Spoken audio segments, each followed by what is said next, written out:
things that Trump was doing, all the illegal things he was doing, you think that might have had anything to do with it? I don't think so. It has the same thing to do with the fact that Biden engaged in partnering his family. His son, yeah. American history. So, maybe the two are correlated. They're both doing the legal shit. But look, hear me out. I want to say to the brothers and the sisters in this room, we all agree that the media had a negative self-image of black men. And not all black women, but some black women ate it up and believed in it. And so there's nothing to really argue about. You know what I'm saying? Like, yo, Concrete made an excellent point. JP made an excellent point. I'm following it up. I agree.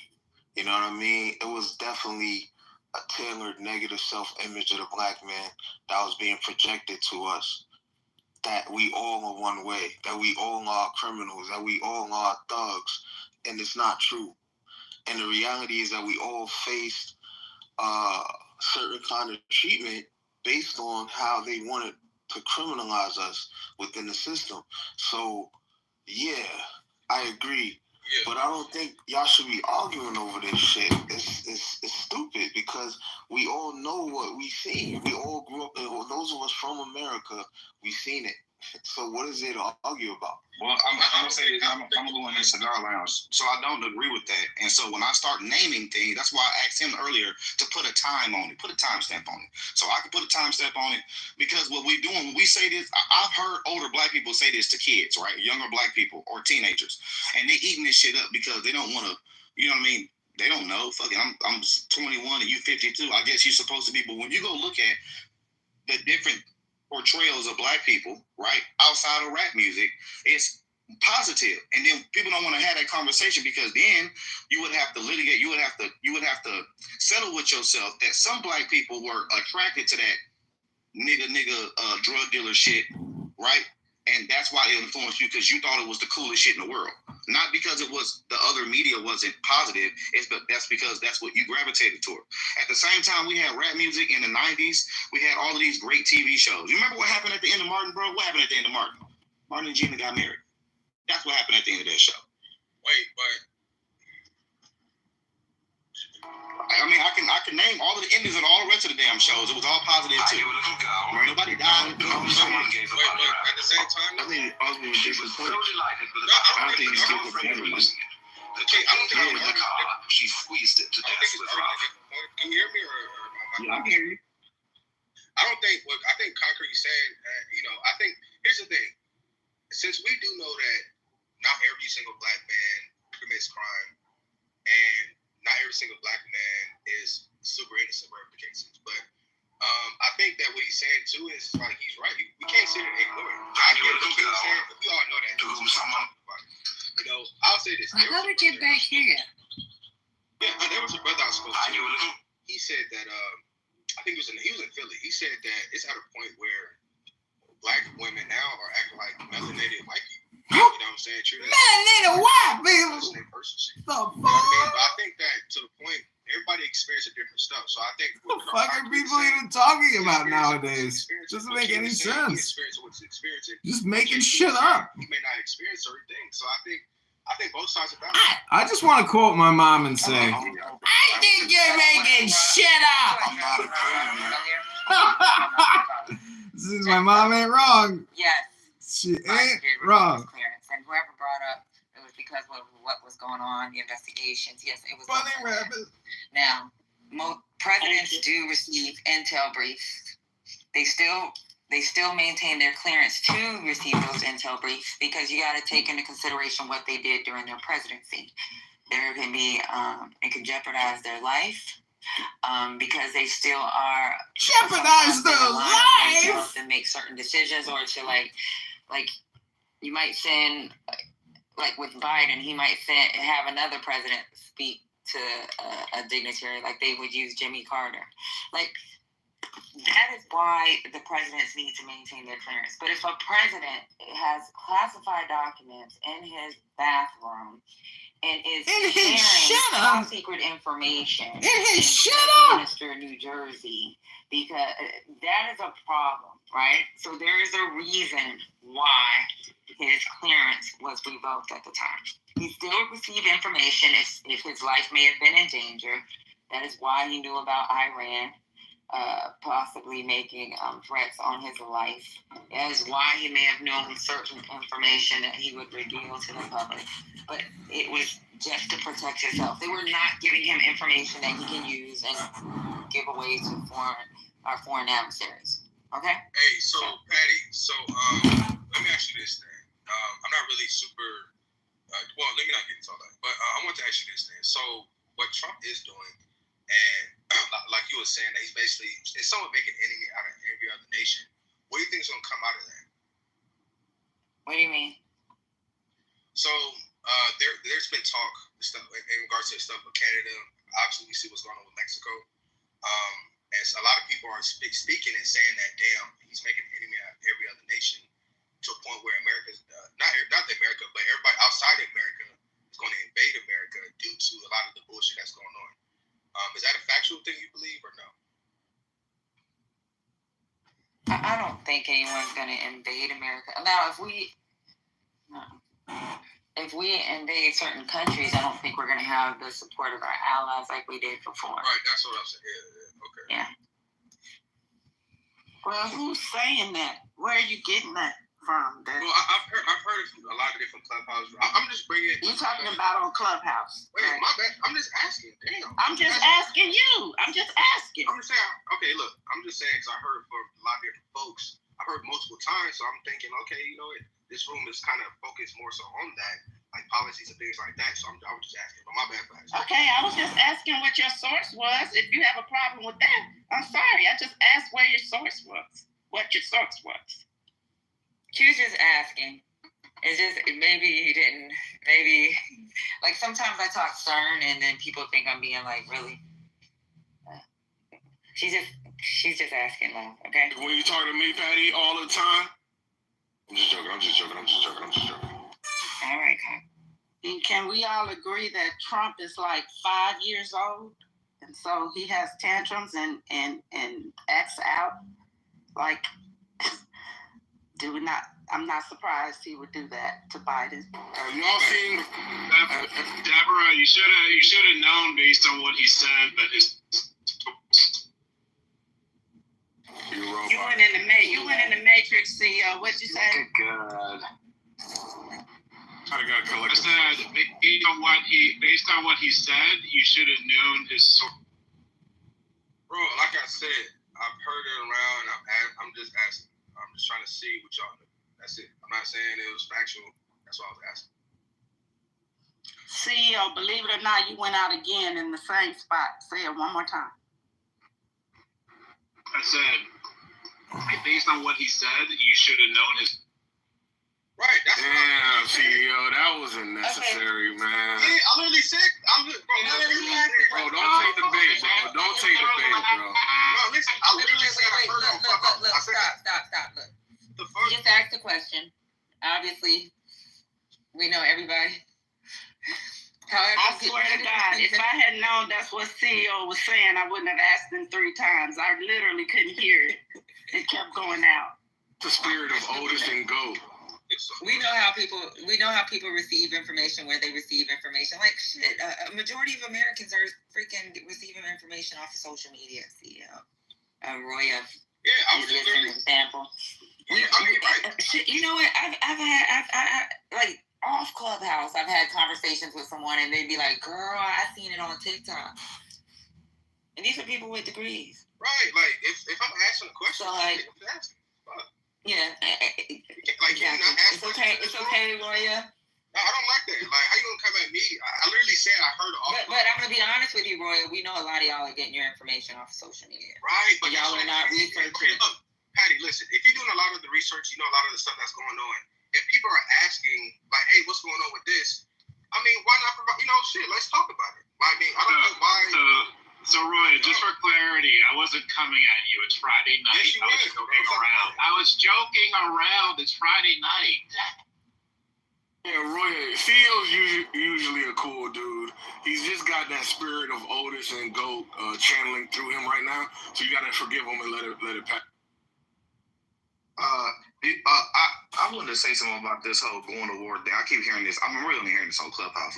So a few years ago, this is public information. There's not nothing I'm like telling y'all that you can't go look up, or you probably even heard it before. We moved from a smaller brigade combat team style, right, where you send about 200, 2,500, 3,500 people somewhere.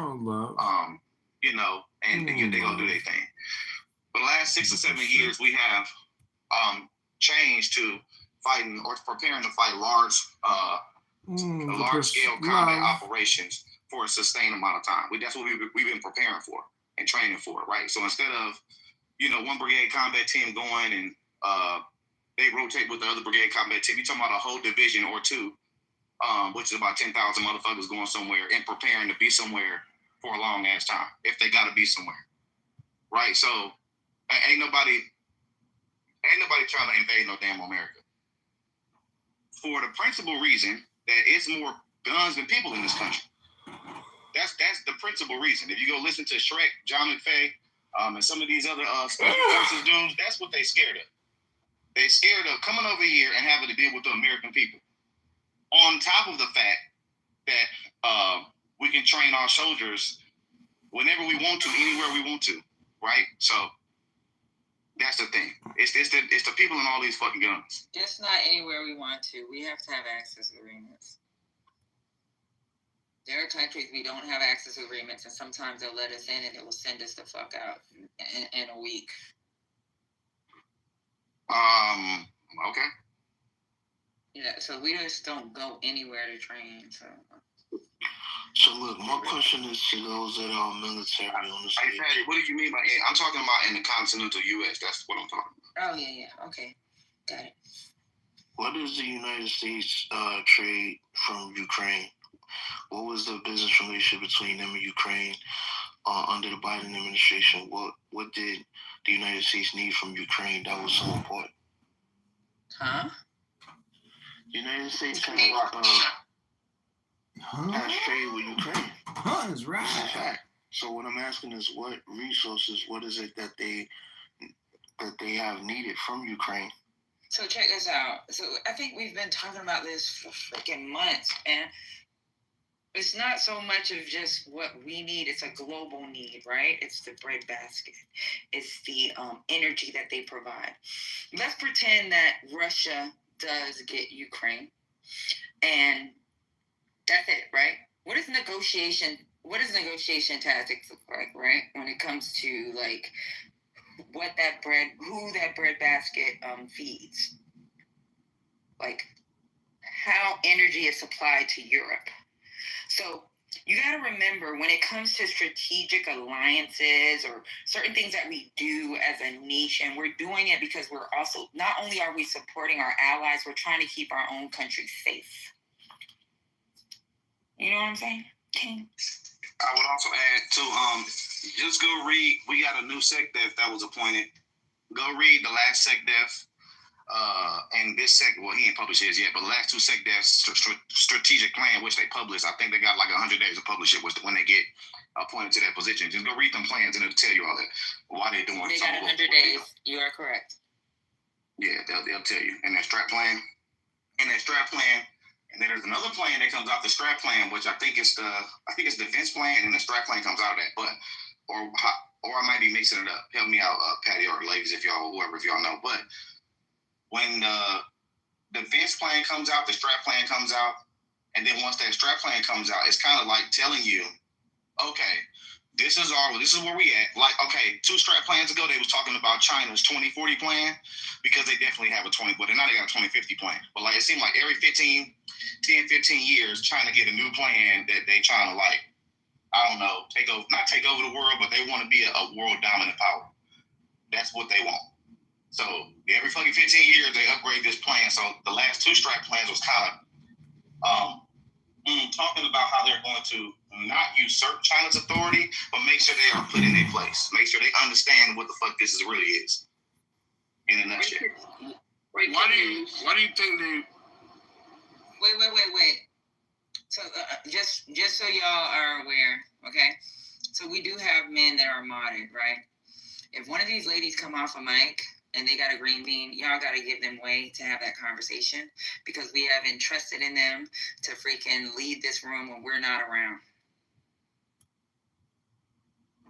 So whoever, and it sounded like a female voice, and LaVon, she's not green bean, but LaVon is green bean every now and then, and she does try to hold, she tries to hold conversations so that in case we're not around, all of us work here, okay? And we want to share, we want to be able to share the space, the same way Lisa's trying to share her space. We want to share our space with y'all so that we can have conversations or we can debate with Roya when he brings up social media, news without full context. Instead of like beating him up, like let's beat up the point. That way he can understand and him not just going away with, I don't give a fuck what they say, right? And I'm working on myself because sometimes I get so upset because I expect everybody to know what I can consider basic information. But I'm working on myself. So when y'all catch me doing that, I don't care if you got a green bean or not. Just be like, yo, Patty, calm down. Because I'm going to tell y'all to calm the fuck down. All right? But go ahead, babe. Whoever said break it. Thanks for that clarification, Patty, and then we can go back if they want to that previous topic. I just saw where Elon Musk tweeted, rest in peace, CFPB. And for those of you who don't know, that's the Consumer Finance Protection Board. And Scott Besson, the acting, I think he's the treasurer, and he's acting director of a lot of these agencies. He's put on pause the CFPB, and that organization helps the consumer against big banks, fraud, predatory lenders, cleaning up your credit. I mean, I have used that agency to get things removed from my credit report that the credit bureaus didn't want to remove. And you have to wonder, why is Elon Musk wanted this particular agency to be shut down? I don't think they can legally do it because Congress decreed that agency exists. I think that came in existence in the Obama era. But Elon Musk, I think he's going after some type of like payment wallet. I think he was one of the original ones in PayPal and then he sold it. But he's going after some type of payment wallet. And I think he's trying to not have that entity that he's creating under the scrutiny of the CFPB. And I think that may be why he is championing to get it closed, which right now, for all intents and purposes, is on pause. It ceased to exist right now. That's the breaking news. So I do want to, real quick, Dr. E.G., I love you, babe. Anne is on the stage, and then I don't want anybody to attack her points if you don't agree with it. And it's not going to be a bully. It's going to be one-on-one. So if you can't hang in the fight, if you don't agree with her information, then fucking step back and allow one person to have a conversation. And I promise certain people this. I'm not saying I'm a black woman, okay? And I ain't losing my blackness just because I want to have conversations with white people. It's because I want to understand. Sorry, I didn't mean to say white people because you are, you're not white, from what you said. But I want to have conversations with people that don't agree with me. I think Lady does. I think Dr. E.G. does. And I'm just naming the people. Deborah, Sen, all of us want to have conversations with other people that don't agree with us. We have men, mods, so that they can like also make sure that you men don't come up here and act crazy. But I'm telling you, when these women speak, and you guys are going to respect what they say.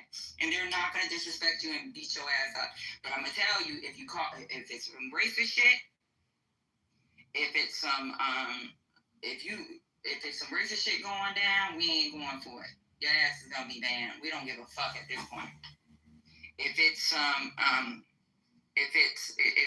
you call one of the females in here a bitch, you're out.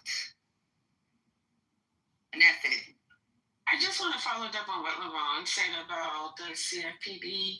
And in fact, it was legislated. It was part of the Dodd-Frank Act in 2010. So it is actually a congressional act. I was just following up on that. Which means that he can't just snatch it away. Right. Yeah. So, Exactly. but they've always tried to underfund that agency. It's not just Musk. Trump, in his first administration, wanted to undermine that agency also, and he kind of did.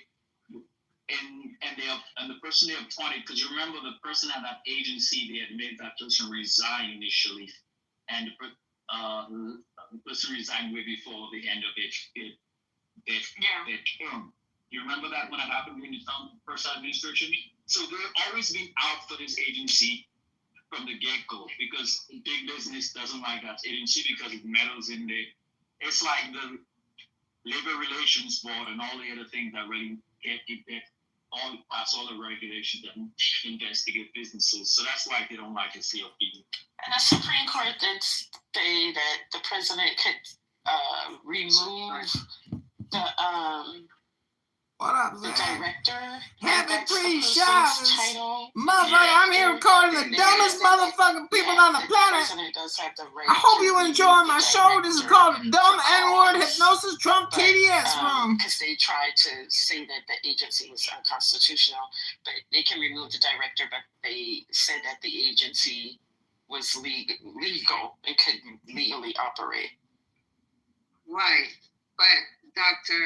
AG, you and I know that, but they're acting as if that they can shut these down, even though these are congressional acts. And congressional acts, man, they can't stop us. They can't do this. It's illegal. Aligns with the Trump, whatever. Hey, you're a racist, policies are. You're a white supremacist. Yeah.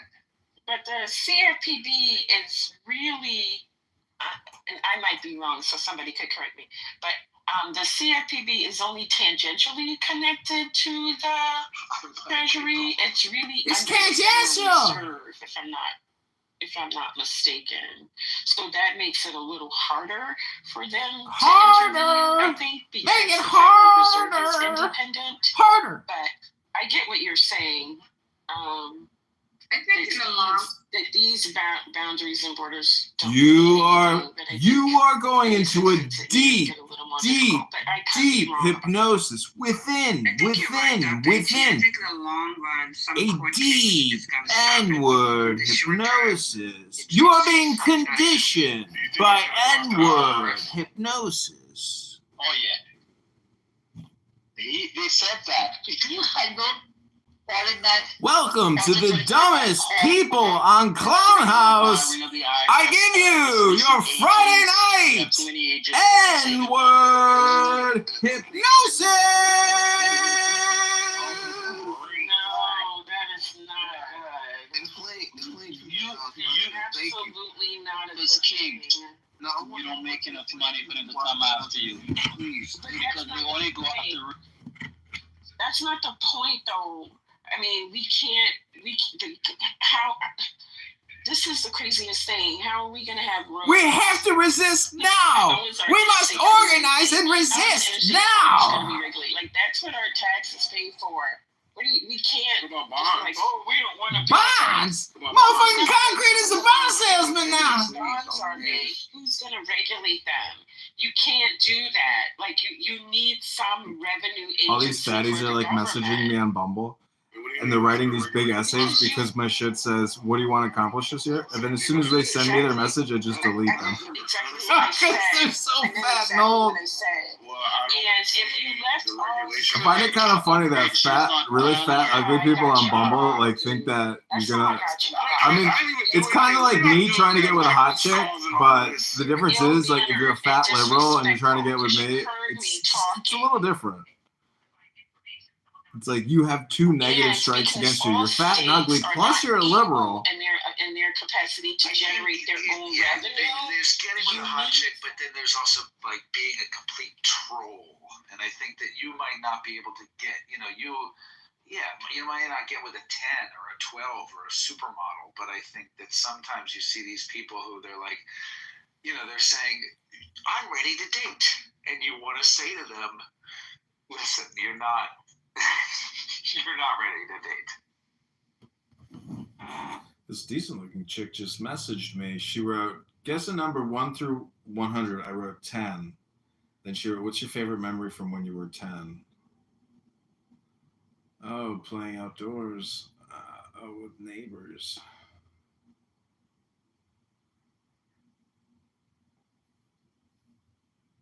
Her name is Lily.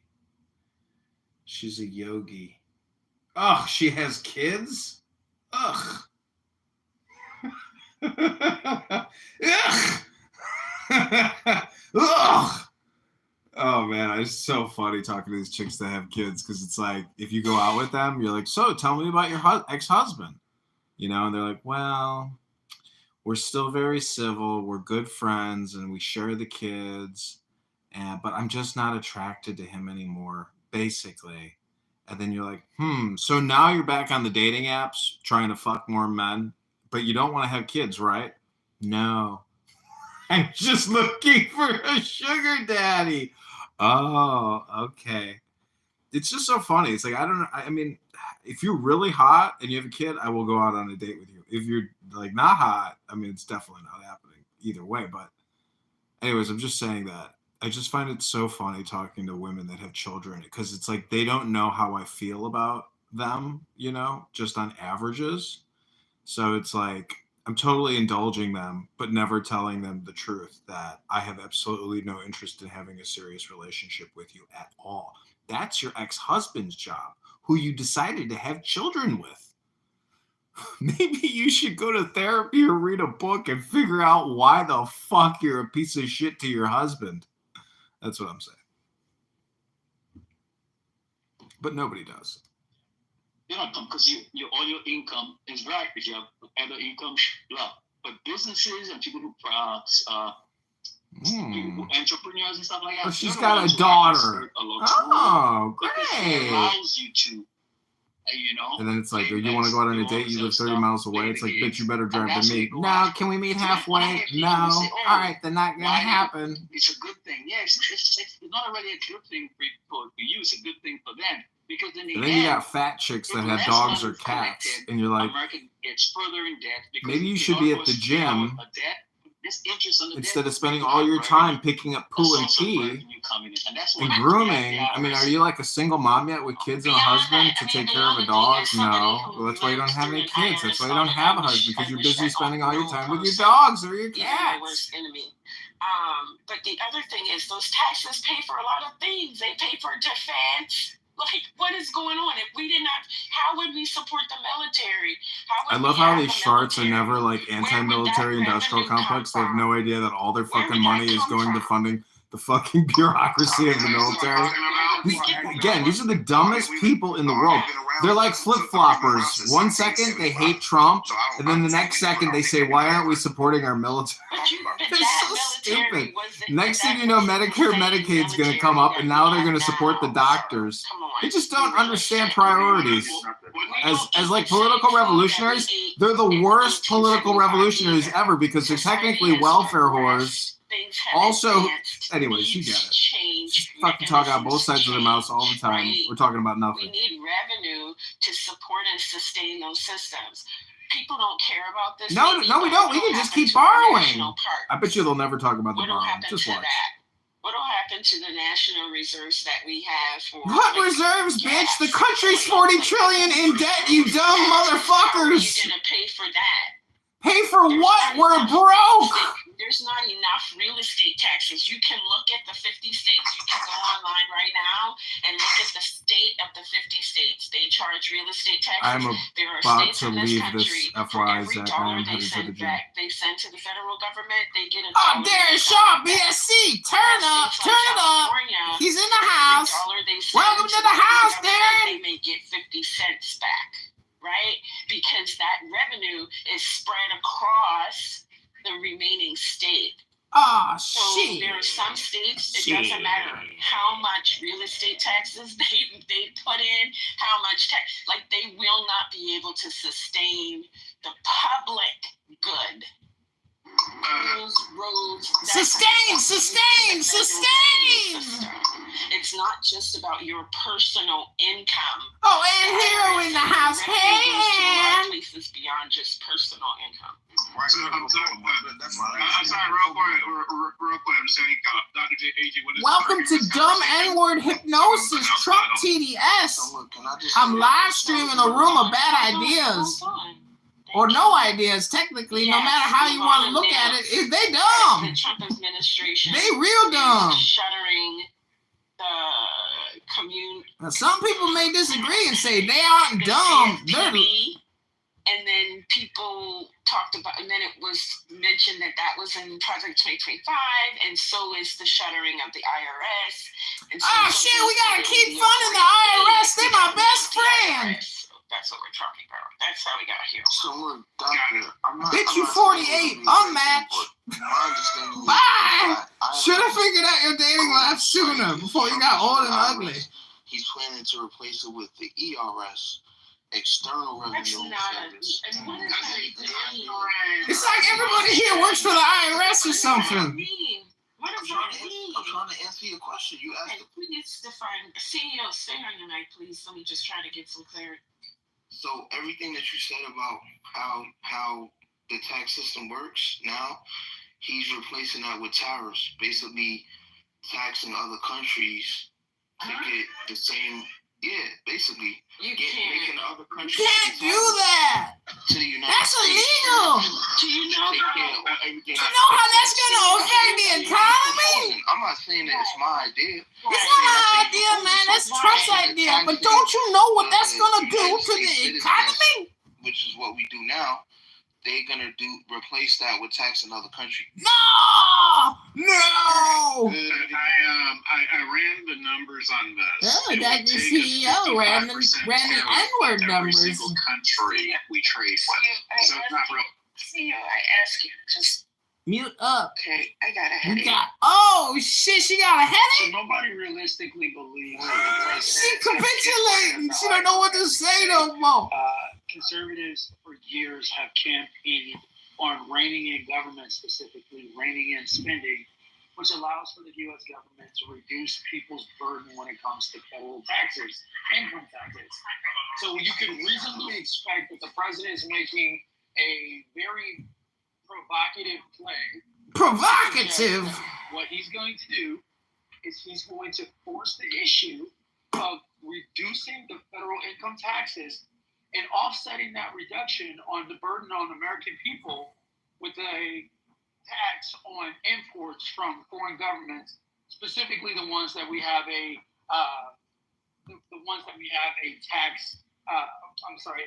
trade deficit with. So nobody's suggesting he's going to get rid of the IRS. It's more so. He just suggested it. No. He's gonna get rid of the IRS. Oh no, what a terrible idea. What TC said is, we just got a briefing on this shit. So what TC said. Give us the update. Give us the live. Give us the good. Stop. I'm in the military. Wait. He in the military. We have done safety briefings. We have Umar. Oh, look, it's Umar Abdul. Correct. Umar, hey Umar, welcome to the dumbest room in Clown House. Okay. Why don't you go in there and say something smart? He's not gonna tell me what. Umar was so upset that when the January 6th riots happened, people couldn't drive to the I shelters. am an officer in the military, and I'm not telling you. Oh shit, she an officer. I am. Hey now, okay, ma'am, I see you. Yes, I work. Yes, ma'am. Half field grade, baby. So you know, Man, she slick. She a Yeah. captain or she a major? Oh, she a colonel? She a full-bird colonel. I'm a non-commissioned officer, so you know, I work for a living. Okay. Either E8 or E9. But regardless of that, so I am a senior logistics officer, so I do know that we have. Sounds like you drinking vodka, We bitch. have received first-time messages, and we have had to brief soldiers. We have had to counsel soldiers. She's gotta brief the on what's soldiers. going on currently with the administration, right? She's briefing the soldiers. What's currently going on with the administration? Stop spreading rumors within each other about things that you hear, specifically these taxes Where thing, because you got soldiers that 23, chapter 5, chapter 6. Oh shit, she pulling out chapters now. 40 soldiers that's coming back from a deployment. Policy letter number 1 through 10. It's a jobs program, Zach. That's You right. probably don't know that about the military. It ain't about winning wars. It's a jobs program. On the, You didn't know that. Because you never served. But when you serve, you realize, oh shit, who are all these people? What did they do here? Oh, it's a jobs program? And I will say, I'm not gonna say for you. I'm not gonna say for you. For me, I am a black female officer, and I do like sometimes I give grace, but I also like. Only God gives grace, you dumb bitch. Show these people what you can do, right? And I know you probably do the same because you are. Bitch giving grace for free. Right. Not only show what you can do, don't believe that anybody's better than you. I give them the task, and I hope you give them the. Yeah, hell yeah. You gotta prove that they better than you, and then if they prove that they're better than you, I just came from a best warrior competition, right? Or hosting one, right? I know the best warrior competition. I know who. One of the people 1 through 10, he is an acquisition enlisted soldier. Oh, okay. He came from Fort Houston. Fort Knox. He was in Fort Knox. He is a 51 Charlie. 51 Charlie. He has competed in the last 5 best warrior. Yeah, we know who that is. Yeah, we know who that is, man. Jesus Christ. That's one of your soldiers. Back to oh my God. Yeah, focus. 16th Amendment says that, establishes the federal income tax. So that cannot just be done away with. What are you up to tonight? Agency, maybe, I'm not sure. I doubt it, though. That's not a thing. And the XR, whatever that is, that totally doesn't make any sense. We cannot levy enough tariffs to equal the revenue that we generate from the federal income tax, and with the tariffs. Never talk about the federal income tax or the IRS ever. Rule number 1 to the game. Right? Tariffs don't just pour money into the treasury. So, I don't know. Yeah. That doesn't make any sense. And that's the reason why it doesn't make sense, right? This is the real reason why that doesn't make sense. Francisco, welcome to the dumbest room on Clubhouse, Francisco. Right, to be levied on. You're gonna like this one. You know what? I know you were racist, so this is right up your alley. Now, I ain't a racist. I'm just documenting IQ and the inability to create math. These people don't know the truth of the earth. That's okay. What is the government gonna do for me? They keep giving away money to these foreigners. Oh my God, you should do cartoon voices. Damn, that sounds like somebody else. What do we hear? But you motherfuckers want fucking taxes returned. That was amazing. Really? You sound like it. She sounded like it. Amazing. I'm just teasing. I'm playing. I would do away with the What you want to say, Francisco? God damn. I'm sorry. I had a brain. I would do away with What do you mean what's going on? I'm documenting. I'm an anthropologist. Other countries. Making a movie about the N-word, the situation in the N-word, N-world. It's an N-word problem. We can't support our infrastructure with that. That's not how that works. We can't support our infrastructure with that. So let me just add this. No, and then you can look at the size of Germany and compare it. Like, come on. So I used to actually practice that international sales tax. So I can tell you a thing or two. 175 countries in this world have a consumption tax. So it's not bad, but the thing is most countries have both. They have a personal income tax and a consumption tax. Do we really want both? No. So if we did Germany's system, we'd be paying more taxes because they pay both. So before Germany's that rate, I believe is 20%. Like most of Europe is 20%. And then on top of that, they have a personal income tax. What it is, I don't know. You're correct. Their personal income tax rate. You can Google it. But what I'm saying is a lot of people. That's why a lot of people come here to shop. But if you're buying luxury items, obviously Europe would be the place to shop. So depending on what you're buying, but in general, people come from all over to shop here because, we don't have a consumption tax. But before you're like, oh, we should have, a consumption tax. Remember, we have sales tax like in New York. Born in 1920. And she was so old because she was having kids for 25 years. Yeah. I mean, she's been there for a long time, but. And also the people in the great grandmother's region, they have the familial person. I mean, someone marrying a 12-year-old girl, my moral ethical is just like to put you in their shoes, to put you in the shoes of the father of this girl. What do you? Okay, so to put you in the shoes of the father. Okay, no problem. So let me give you a scenario. Yeah, and the Grammys, yeah.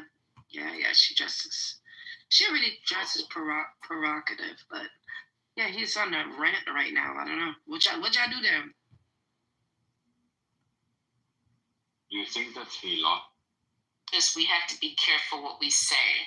Well, that's short-sighted. Sure. I mean, it's extremely short-sighted because there's a lot of countries that benefit from VAT, and they use VAT taxes to fund their government programs and public utilities and things like that.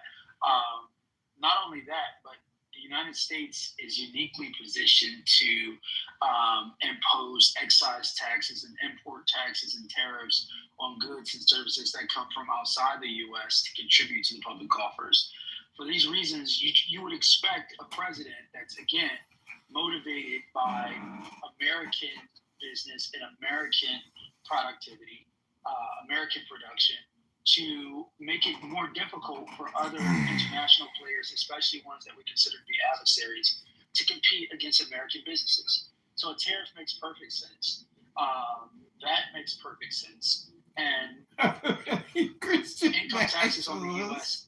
residents, again, it's been a long-held position of Conservative Party and Republican candidates that they want to reduce the size of government and reduce the amount of government that's involved in everyday citizens' lives. So it makes perfect sense that you would issue a tax break and tax cuts for American citizens and higher taxes on imports. Listen, the president has the White House, he has the Supreme Court, and he has the. TC, I'm sorry, because you're TC, that would not work. Repeating. You're talking about VAT and excess when it comes to poor communities. They spend most of their money on goods and services, so it wouldn't work. Yeah. I'm gonna ask a question. Hold on.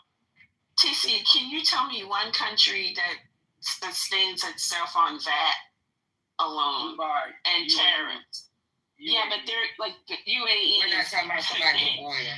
They're like an independently wealthy nation. We went over this before. TC,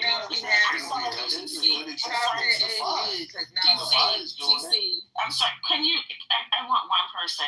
So TC, can you tell me one other Western country that sustains its economy on that alone? So I think I gave an example of the UAE. I know I said a Western country. A Western country.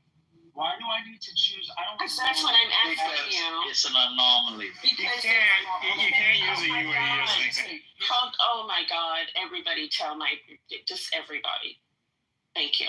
I want you to use a Western country because it's comparable, right? So we can at least be comparing and using a comparable nation, right, to register this change that you're suggesting. That's why I asked for a Western country.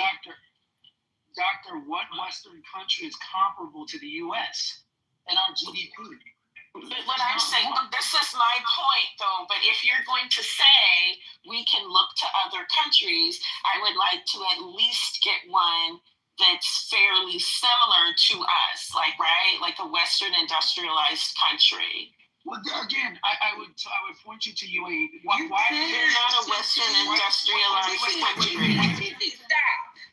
You're crazy. Because they have their own fees when it comes to and maybe CEO can talk on it because he does business with them. They have fucking different business and licensing fees than it does the United States. And their social safety net is almost non-existent. Exactly. And then when it comes to what their government investing in their own sovereign wealth, it's fucking not the same as the United States. They have their own fucking oil. Like, I fucking drove down streets where you can see the fucking flames coming from, like, a fucking highway because they have oil revenues. We don't have that shit in the United States. We do have that in the United States. And we have we don't. We're not based off of what they have. Do you know these motherfuckers get a monthly stipend? We have money. Monthly stipends. You know these countries. I'm gonna give you an example, and ML can chime in on this. ML's probably been to Kuwait City, and this is their money. Just gonna bring up on Kuwait City. You know these motherfuckers get married and they get like a home. They get a home and maybe one story. They get another wife, they get a second story. They get a third wife, they get a third story. I've been in some of these homes where these motherfuckers got elevators. On top of that, they get fucking money monthly, and it's all coming from fucking oil revenues. So you cannot compare us to a fucking Middle Eastern country where they got fucking a monarchy. You're a monarchy. At that. We got oil in Texas. Well, it seems as though this country. I think y'all missing what she's saying. So, I guess maybe you gotta live through the experience. You have to live through the experience. The reason why, when you go to Doha City, when you go to Kuwait City, and you see them people walking around with 3 or 4 wives, and go ahead. Yeah, because I don't want to go off. I don't want to go off into a whole discussion about the Middle East and production capacity. Back off. What you want to eat back off? No, see, because you're saying stuff that's just not true, and we're not dealing in fallacy. You want something? Put it in the chat, baby. We want to do like in put it in the motherfucking chat, man. I tried. Keep hitting that button. I don't give a fuck. Fucking waste all your energy clicking. Mentioned Germany, for example. Click. A specific reference point. I ain't no gang. Why are you continuing? I ain't no bang. You suggested that we could sustain ourselves put it in the chat, income tax, without the federal income put it tax. In the chat. Like I said, put it in the motherfucking chat. I want to know. What you want? Put it in the chat first, man. Put it in the chat, man. Y'all let your ass up. Put it in the chat, man. This is crazy. Crazy for you. Okay. So you said you didn't say that. Okay, so the conversation is moot, and I'm going on mute.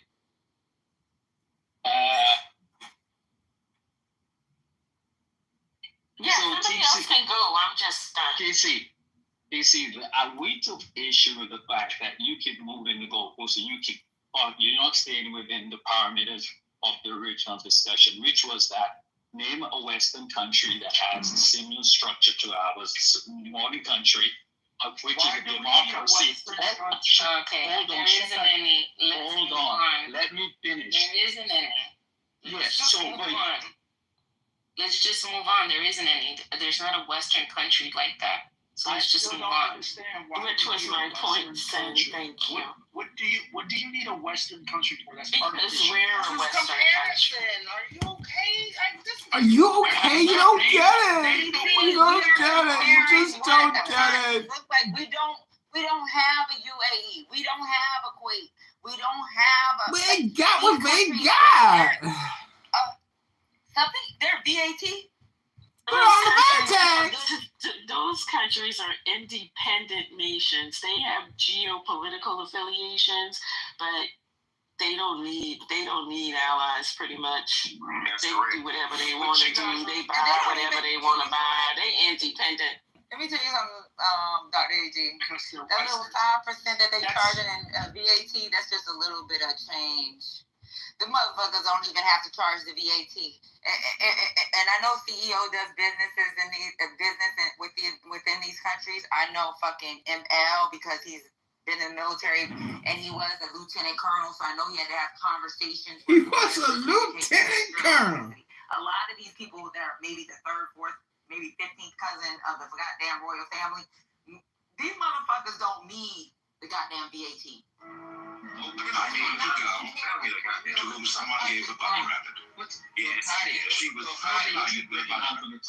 first of all, the form of government is different. It's a monarchy, and they own all the oil wealth in the ground. I make a point. And so it's an unfair comparison. It should be made. But you have to compare to Germany, England, Canada, and we all are under the same construct. We have that, and we have income tax. That's it. To bring in other countries to have a different modality altogether is just insane.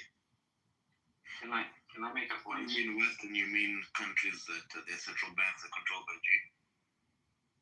Who said that? Can you repeat that? I'm sorry, I didn't hear it clearly. Man, we can't wait for my payback. Can't wait for my payback. Go ahead and repeat it, babe. You said it the first time. Nobody's gonna, like, we may be a little heated. It's just emotional because, you know, we're all, but we're not gonna fight you. We're just gonna fight the argument. What's now? Oh, I had something I guess wanted it was to irrelevant. No, I was gonna actually go him for that anti-Semitism. Hey, Scott. There are multiple Western countries that don't charge income taxes. Monaco, Andorra, Bermuda, Cayman Islands, Bahamas. And what do these countries have in common, GZ? And that's also not the question she asked you. That's also not the question she asked you. Hello? Can I say something? Yes. Who said that? Said? It said, how you doing? How you feeling? That's good. You can speak after you cash in your pink ticket. Thank you.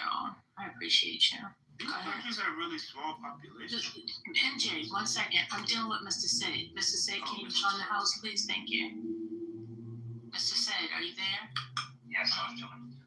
Yeah, we can't hear people that got pink. Yeah, we can't hear you. Did you hit the join the button? Join the room at the top. And then you have to leave and come back. No, he doesn't. I can see it when there you go. Thank you, Mr. Sid. Go ahead. How you doing? Speak. I'm well, thank you. So I wanted to make a point about the UAE. This is a completely it's a nonsensical comparison to the US for a number of reasons. First of all, the US has a large part of revenues in the US go to the social welfare and the military.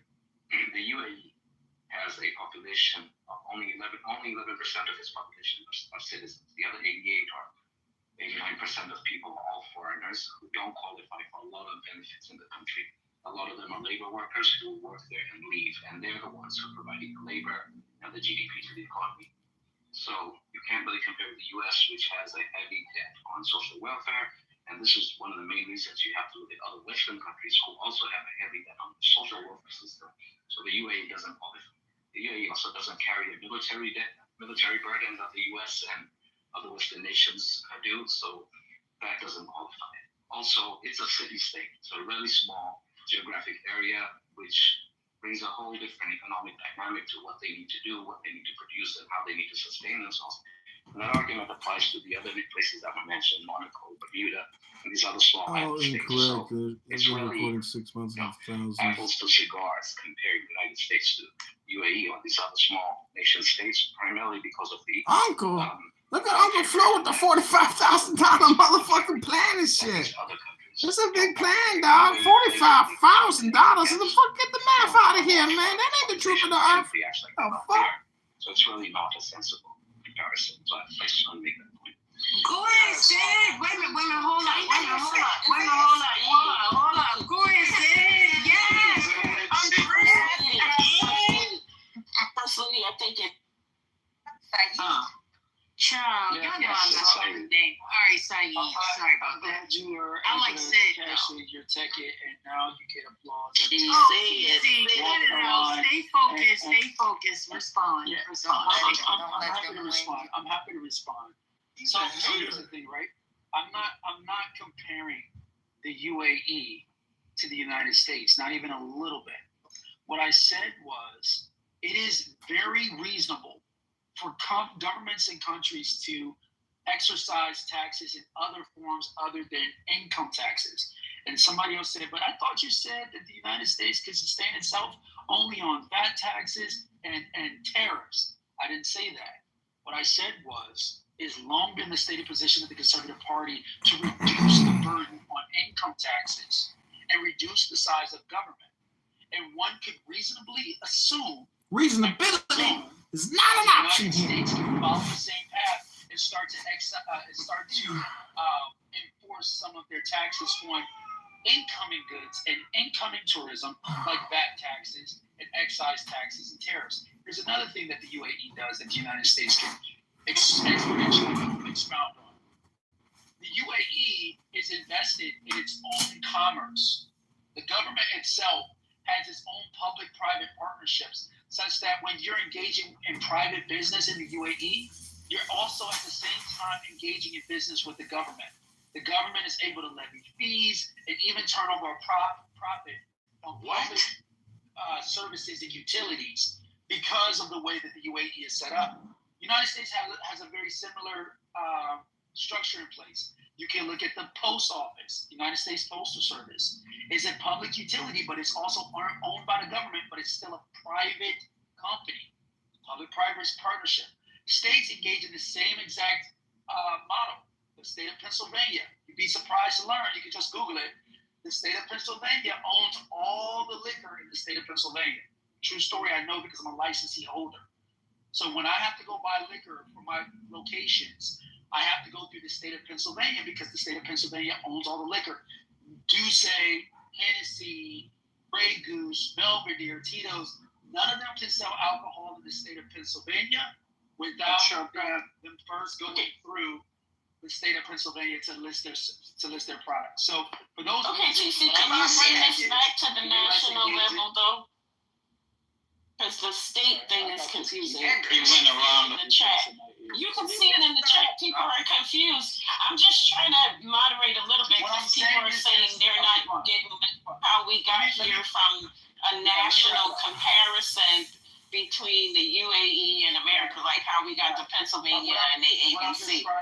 Yeah, sure. What I'm describing is multiple ways that the U.S. government can engage in monetization to support its safety net, its public safety net, other programs that the gentleman just referenced outside of income taxes alone. So you're saying that the U.S. could that the country can implement a partnerships. Okay, can I ask the question before you answer? Yes, Louise.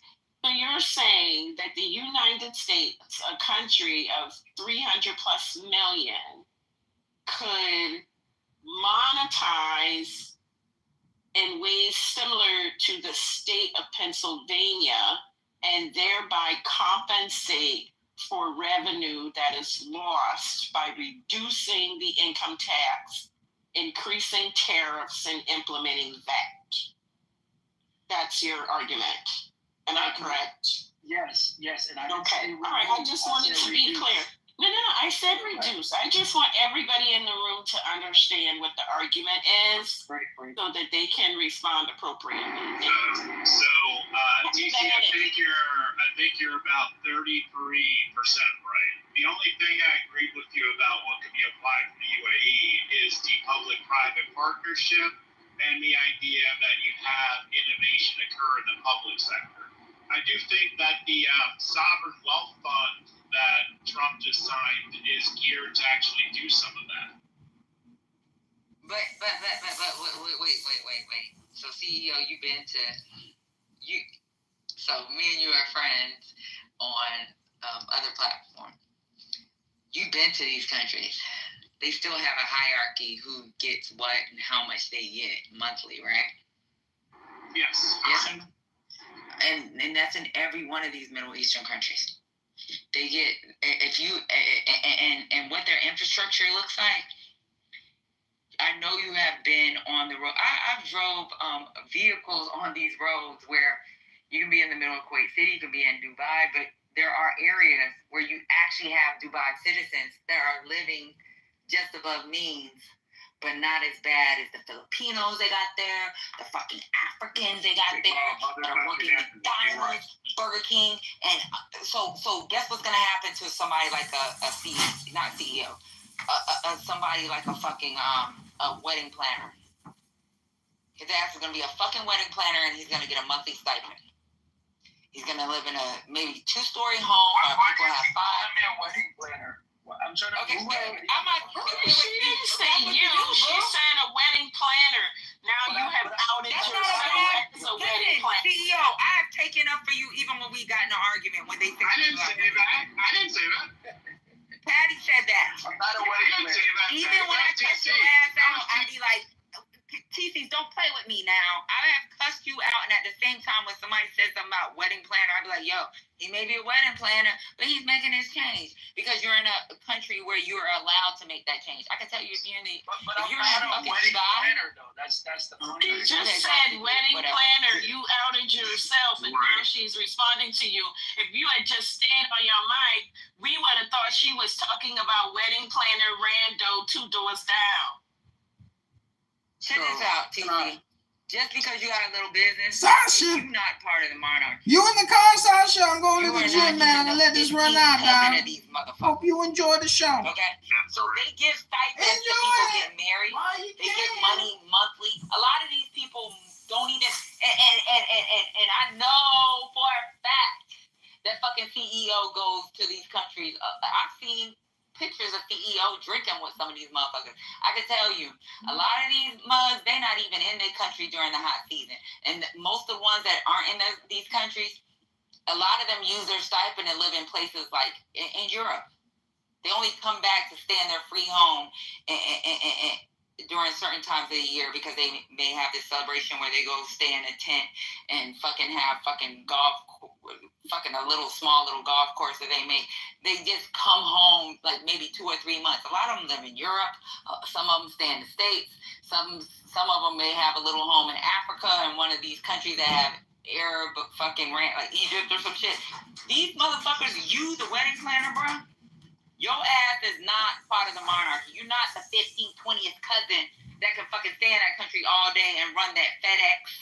Because I can tell you, when it comes to us with the military, I've had conversations with motherfuckers that run the FedEx, the warehouses, and they are like the 3rd, 5th, 6th cousin of the goddamn monarchy. They're not you, the fucking wedding planner, bro. The motherfuckers that's the wedding planner live in another goddamn country because they know goddamn well they can't afford to just stay there and live. So I just wanted to point out, AG's question still hasn't been answered for any Western country comparable to ours, but this is like the 3rd or 4th time that he's brought up public-private partnerships and points to the Postal Service as an example. Did anybody hear that? Did I make that up? I heard that, and I heard that, and you didn't make it up. And liquor from Pennsylvania. So I was gonna ask about liquor in Pennsylvania though. So I can answer both. Don't worry, I'll juggle both. I'm not asking you to answer anything. So the Postal Service has reported net losses for nearly 20 years. And this is the example that he continues to bring up when we're having this conversation about how the government could make more money, be profitable based on public-private partnerships. The Postal Service is what he brought up.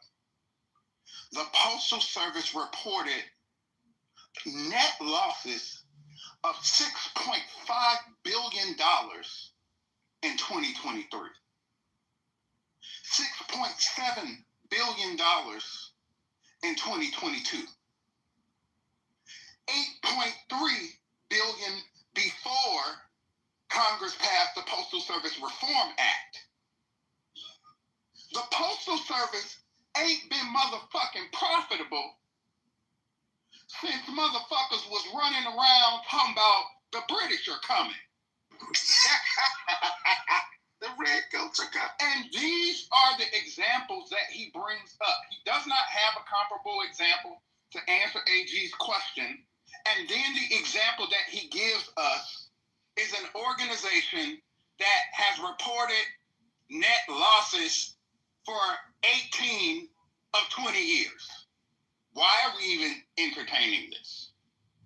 I want to hear about the booze, man. I want to hear about the alcohol. So Corey, we're entertaining it because we want to have a But conversation. before we continue, I just want to know, why hasn't Trump brought down the prices? He said day 1. This is day 18.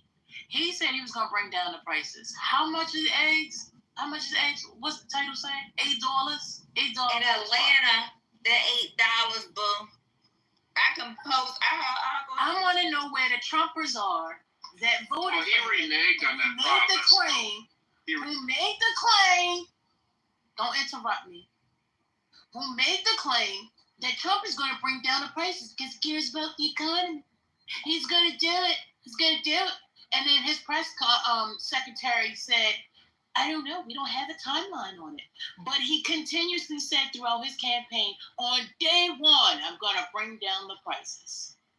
What's going on? The prices aren't going down. They're going up. Yeah, so they done that right after the election, though. I'm happy to respond to Corey. That's funny to you, CEO. So here's the thing about what Corey said. American government, okay, if you're going to use the U.S. Postal Service as some sort of example as to why my point is invalid, it's bullshit. Because the U.S. government is insolvent. The U.S. government is running at around $1.8, $1.9 trillion in deficit a year. So what's your example? Again, you guys engage in this type of rhetoric, right? You make distinctions without differences. If you were going to say, TC, this doesn't make sense. The U.S. Postal Service is insolvent, but the U.S. government is profitable. Then you might have a point. But you're pointing out two sides of the same coin. The U.S. Postal Service might not be showing any profits, but the U.S. government's not showing a profit. You know why they're not showing a profit, TC? Because you're arguing on this stage just like everyone else. Yeah, I'm sure. That want to have this conversation of they're giving immigrants $1,000 a month, and they're not doing shit. You motherfuckers want tangibles. And then the last Corey can't make any tangible over points. 100 days tangible. Corey can't make any tangible points, Patty, because TC, he's trying to create a distinction. Look. We used to be mad friendly. Am I right? Am I right, friendly? Can I respond? We used to be mad friendly. You had my phone number. Can I text me when shit was going wrong. You but then you lost the election, and then everything changed. No. Shut up. It had nothing to do with that, baby. You know it had everything. Okay, I'm sorry, TC. I'm not gonna tell you to shut up. I apologize. All right, Corey, then Saeed, okay? Corey, go. So TC does this. I mean, my granddaddy used to say, you ain't said nothing slick to a can of oil. And this is the greasiest motherfucker I've ever had a conversation with on Clubhouse. I did not bring up the post office as a model of public-private partnerships that would be profitable and lucrative for the United States government and our economy. You did. You brought it up as an example of something the United States could do and turn a profit. You brought it up. And what I pointed out to the room was the example that you brought up was stupid as fuck because for 20 years, they haven't turned a profit. I didn't set that standard, TC. You did. And we all listened as you did it. I responded because this is the same stupid shit you said time and time again. The U.S. Postal Service is a good example. And then now it's, that doesn't work because the U.S. government is insolvent. Corey, was the USPS supposed to turn a profit, or is it just a public service? they were never supposed to turn a profit. Exactly. It's always been a public service. And as an example of this public-private partnership, right? We're supposed to let's dive in a little more. Part of the reason they haven't turned a profit is because since 2006, first-class mail has dropped to the tune of about 50% because of digital communication. Another question, Corey. Go ahead. Yes. Do they receive direct taxpayer funding? No. Okay, I don't know where this turn of profit came from. Like, I mean, USPS, and even when there have been models presented for how to reform USPS, we still haven't adopted them. The only one was this prepay mandate on their pensions because they owed more money, and they were about your grandmama or whoever the fuck be staring at the mailbox waiting for the mailman was about to be fucked with that requirement for pre-funding for their retiree benefits. So in 2022, after much chagrin, Congress finally passed a law saying, okay, they don't have to do that anymore. Yeah, no more pre-funding requirement, bruh. We wouldn't be talking about this if you didn't bring it up. Yeah, I was just going to say, I mean, a better example would be Amtrak, but even though the Amtrak has record revenue, it's still losing $730 million a year. So, I mean, that's the closest you're going to get to that level of partnership in the U.S. that TC's talking about. It's still never made a profit in like 54 years. Oh, and look, CEO brought it up, but not It wasn't meant, CEO, it wasn't meant to make a profit. It was a public service so that we can receive certain things from other areas. It was never meant for that. I just talked about Amtrak. They don't even receive they don't receive shit from taxpayers. The reason why prices go up is so that they can maintain, so we are able to receive, we can have a back and forth. They're not receiving they're not receiving fucking, God damn, that was a worst example. So that was a good example because the government. You know, I said Amtrak, right? Did y'all hear me say Amtrak? No, I heard you say Amtrak, and I'm familiar. You guys are making distinctions. You guys are making distinctions without differences. Your point is, wait, you guys are completely lost. You're making asinine distinctions. That's all. Your point was that income taxes is better than public-private partnerships. But your point is just as invalid. Nobody said that. Who said that point? Nobody said that. Nobody made that point. That's what you're saying. Nobody said that. USPS was a tangible. USPS was a tangible so you could talk to grandma because we didn't have fucking social media. Can I that was USPS. No, because USPS was a tangible that you motherfuckers wanted. We wanted. I wanted. My grandmama wanted. It was a tangible. Nobody said that about the you don't have a private ship. You said that. You said that. So hold on. Give me a second. Hold on. Give me a second. TC actually have. This is a joke. Hold on. Give me a second, and I know, Saeed, you've been waiting for a while. Let me just give you one example. In Chicago, the street parking is owned by, the street meters are owned by investors in Chicago. Yep. So the mayor of Chicago, actually, if you want an actual good example, here's one, TC. I'm giving it to you on a little silver There's side. a lot of good examples. But you ain't brought up none of them. TC, stop, right? Because me and Lady had a conversation in back channels. We're trying. She's gonna police me when I act a little gangster. And I'm going to respect you because we want to fight your argument. But I'm going to tell you, when these women come off mic, you're going to respect these women, okay? I don't care. These my nappy-headed ass, you're going to respect us when we come off a mic because they're trying to provide you with some goddamn information. And like I said before, these men are here to protect us from you motherfuckers that are acting like we don't have fucking value.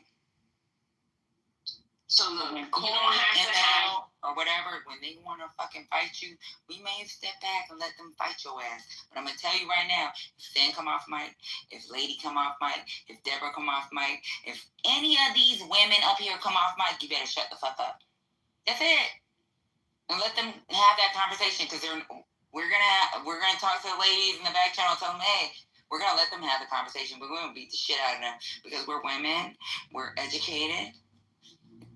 One thing Goat said one day is he didn't want anybody without degrees on here. Guess what? We want you, whether you have a degree or not a degree. We want to fight y'all because we're not dumb. We may not be able to speak as eloquently or sing the songs the way Goat does, or fucking. Oh, I got him, Patty. I'ma do it. He won't come in here. He won't come in here because he won't come in here. So No. These men are educated. And I got Let me tell you something. I sat Goat down multiple times in his chair. Goat won't come on the stage. We're not. You're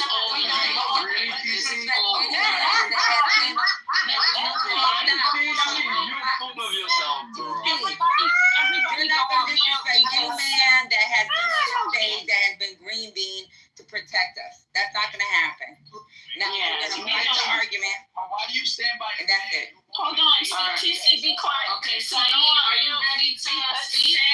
Sorry, that's still making her point. Sorry, no, I'm done with my point. Saeed is next. We definitely want to hear from new voices, new people. So Saeed, and then JP. I don't know if you still wanted to go, but go ahead, Saeed, if you're ready. Sorry about. No problem. I'm ready, but you said Corey was going to go first. I'm not sure if he spoke already. No, I'm good. It's you. Okay, thank you. So I think the U.S. Post example is exactly exemplary of what I was speaking about. And I don't want to go back to Dubai for the sake of Dubai, but just to make the point.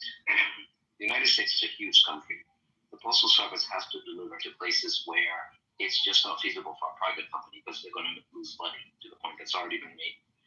Government services aren't necessarily there to make money. They're not there to make a profit. They're there to provide service. Of course, we want to run them as efficiently as possible, and any argument that's made to run the government efficiently is a good argument, as long as it's not sacrificing, much needed services.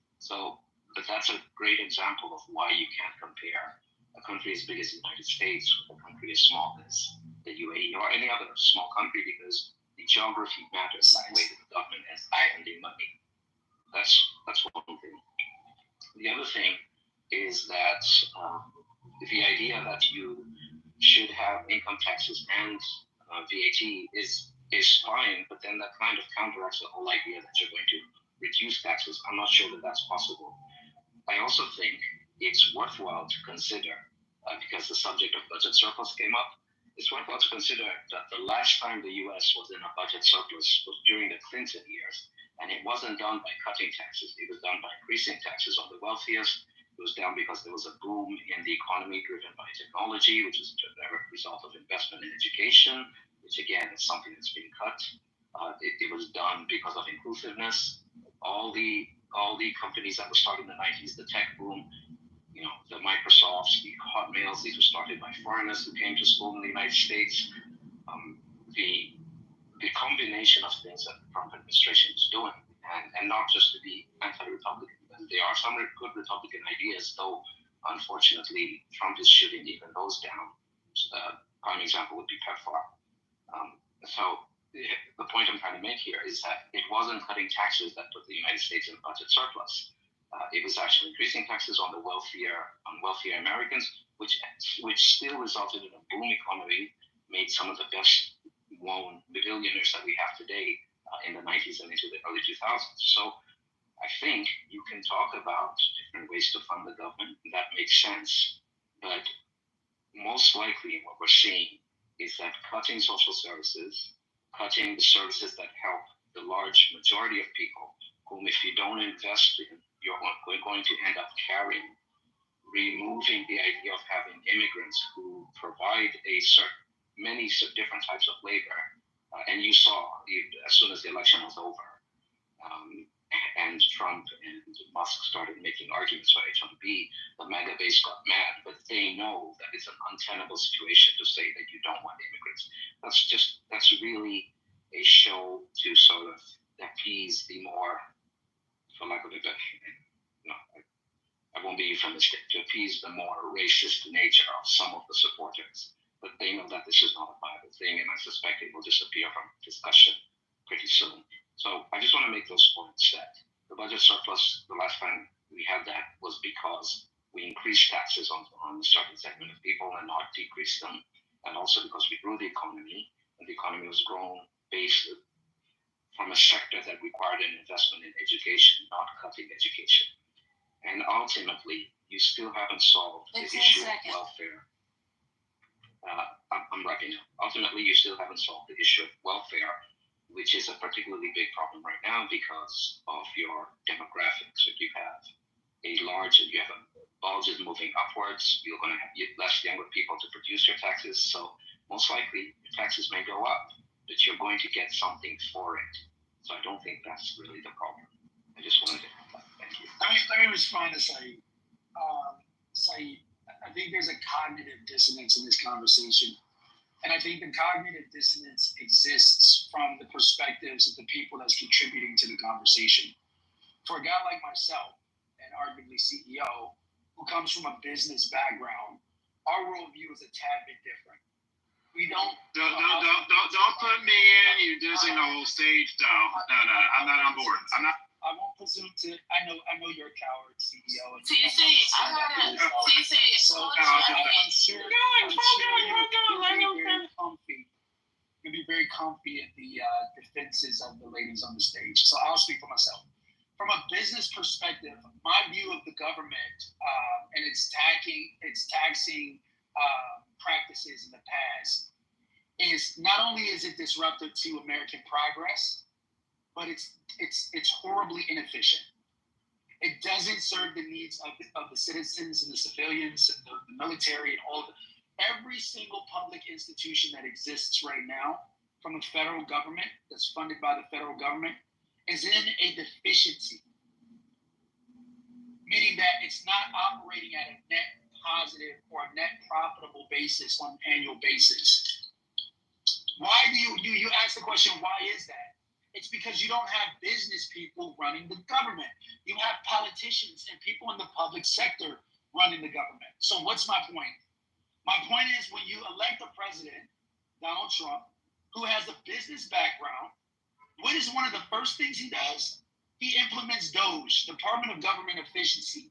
He automatically starts taking a sledgehammer to public agencies that are taking the public coffers and spending them frivolously, like USAID. And then what do you have? Then you have protests, and you have Democrats standing in front of the government buildings protesting that you better not shut it down. He talks about reducing the size of government from the IRS standpoint. And what do you have? You have Democrats protesting in front of the Treasury building. The president promotes the idea of applying taxes and tariffs on China and Canada and Mexico as a means to negotiate better and more secure borders. And what do you have? You have the Democrat elite and the liberal media pushing back against them. So my point is this. You would not expect a government that's been running a $1.8 trillion deficit to be in any way efficient when it comes to spending the government's funds. But when a president comes in to completely dismantle the completely irresponsible spending of the government, and he proposes things like raising tariffs and raising excise taxes on imports to make us more profitable and more solvent, you guys push back against it. And it comes down to just a basic worldview difference. When I'm suggesting public-private partnerships, I pointed to the USPS, yes, but I also pointed to the Pennsylvania Liquor Control Board, who owns all the liquor in the state of Pennsylvania and contributes about $1.3 billion a year to the Pennsylvania funding base that would not have been there if the state of Pennsylvania did not own 15 seconds. Now, if you look at the state of Pennsylvania, you'll find that the state of Pennsylvania has been one of the states that's been running at a surplus. At a surplus. Why is that?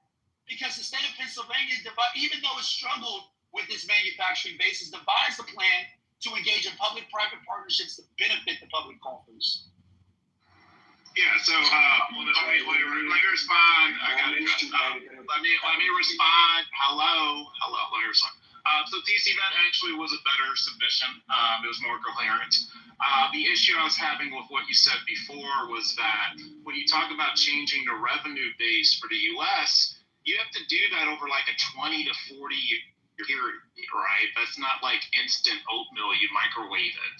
That is something that is a slow-moving machine. It can be done, but that's a decades-long project. It's not something that's going to get done in a 2 to 4 year period.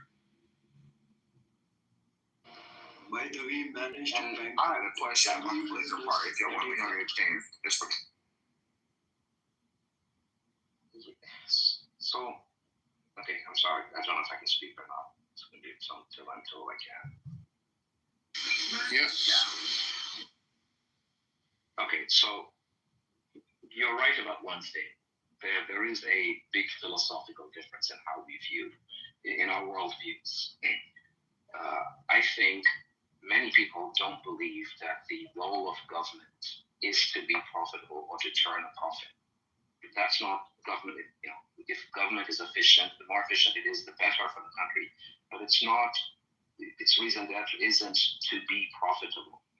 It's interesting that you talked about Donald Trump being a business. Well, so first of all, Donald Trump is not a good businessman. I think that you have to be willfully inattentive to believe that he is. But it's interesting you talked about him slashing the government, and this is exactly what you see when a private equity firm takes over many companies. First thing they do is they slash employees because what they want is to turn a profit. They're not obligated because in private equity. Do you mean a surplus this time? You talking about a surplus?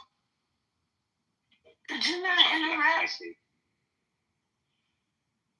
I'm sorry, Steve. I don't know what you're referring to. I forgot it. But what I'm trying to say here is that this is the exact sort of behavior you see, sort of cutthroat capitalism, which may have a place in certain circles, but I don't think it has a place in government. The idea that you come in and you slash and you remove people, this has social consequences as well. Again, a venture capital, a private equity firm doesn't care about that. It doesn't have to. So you can't bring that mentality to government and just say we're going to slash everything. It has consequences in the short term, but it also has consequences in the long term when you defund education. These are things that will come back to bite you in the long run. You mentioned USAID. This was also, it's a bigger picture issue. It's not just about the United States. If America doesn't invest in the rest of the world, in whom it calls its friends, being the wealthiest country on the planet, and not in just trivial terms, we're talking about very large orders of magnitude, that also comes back to bite you. Part of the reason why you invest so much in global reach, some of it is altruistic, and that's to be credited, but it's also works in your favor. If you pull out of aid in Africa, programs like PEPFAR, which are run in part by the USAID, which save literally about 30 million lives, these people will die because it's AIDS, they will die very quickly. It won't happen in some vacuum. China is waiting to step in. I know, I'm from an African country, from East Africa. We see the Chinese arriving every day. Every place where you take your foot out, they put their foot in. Now, if you want to lose that global game, and they are operating pretty well, moves like pulling out of USAID are not going to help you. So this is a price you're paying for global dominance. This is a price you're paying for having a foothold on the global economy. This is a price you're paying for having what's essentially the global currency. These are all part of a longer strategic game. It's not some in the vacuum move that you're making. And so the point I'm trying to make here is that there's a sum total game that you're playing. Simply saying we need to cut expenses here and be profitable there. This isn't a company, it's a country, and a very powerful country that influences a lot of things. And if you don't recognize that, then sure, the worldview you carry, you can operate with that. But I don't carry that worldview, and I think the arguments you're making in the context of the larger geopolitical sphere that we live in, and the larger geoeconomics that we live in, I think it's a very flawed view, and I don't think it's worked before, so I don't expect it to work now. I was waiting to talk to him. All right, so you keep saying profit. I'm guessing you're meaning a surplus, basically, the government take. I'm using the language of business because he used the analogy of business. So yes. But then before I said the last time there was a surplus was during the. CEO, you're in the matrix. Wait, yeah, CEO, you're in the matrix. Wait, we didn't hear you, CEO. Yeah, I can't. I'm in an area that's bad, so because I'm So let me respond to Saeed. Yeah, before you do. Brought up the point. Yeah, hold on. Because I just wanted to respond to something you said, and you can respond to both of us. It'd be more convenient. The first thing Donald Trump did when he became president was not go after government efficiency. The first thing Donald Trump did when he became president was pass the Tax Cut and Jobs Act, which he did not pay for, which increased the national deficit, and put us in a worse condition as it relates to the tax revenue that the country generates. And the resulting economic investment that was promised as a result of cutting corporate and individual taxes did not meet anywhere near the mark that was promised to justify such an act. And again, I will say, acting as if this is Donald Trump's first presidency, his first day on the job, is a fallacy. The first thing he did was to pass a tax cut for wealthy motherfuckers and corporations that still hasn't been paid for. And today, all of this tax bullshit that we're talking about is furtherance of that effort to cut more taxes for those same people. Go ahead and respond. I literally had a meeting today to cut taxes again. No, that was the TC. Important. By the way, we saw what happened with the earlier tax cuts. When he introduced the tax cuts the last time in 2017, the after Wait. What's going on? Corey, I thought you said TC was supposed to be responding to. Yeah, he can I get answers? He didn't come off his mic, so I didn't say anything. But between him and CEO, I'd like to respond. The last time that we had a tax cut, a massive tax cut, was the Bush tax cuts. And if you remember that during the Bush tax cuts, back in the early 2000s, okay, you had a very robust stimulus as a result. This is the intended effect anytime you have tax cuts, because what it does, you cut down on capital gains taxes and you stimulate economic activity within the U.S., thus boosting GDP. What's the point that I'm making here? There's a recession. Hold on. It led to a recession. Yeah, what happened? Okay, what happened to that?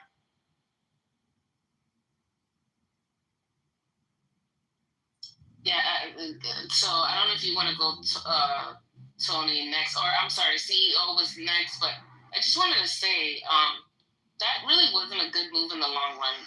Bush reduced taxes and entered us into a very, very expensive war, which has never been done in U.S. history. No one cuts taxes and then goes to war. Usually you raise money to enter war. So that was a bad move, and then we had the recession, and we know how. And also he cut, he was the biggest cutter of grants, college grants. Hey, ladies and gentlemen, can I please ask a question for clarity, like with the chronology, if you don't mind? So we went to Afghanistan in 2001. I've got a question. I'm not okay. Go. Can you put your question in the chat? Put it in the chat. Oh, okay, thank you. Sorry about that. I'm in the cigar lounge, so my bad. And the Bush tax cuts. Hold on. The Bush tax cuts raised the national debt level by 106%. The national debt has gone up under every single president. Yeah, it has. Since FDR. But on, TC. Yes, it has. But guess what? TC, stop. You hear me talking. It went up 106%. To be exact, 105.8. A Democratic president has not come close to that.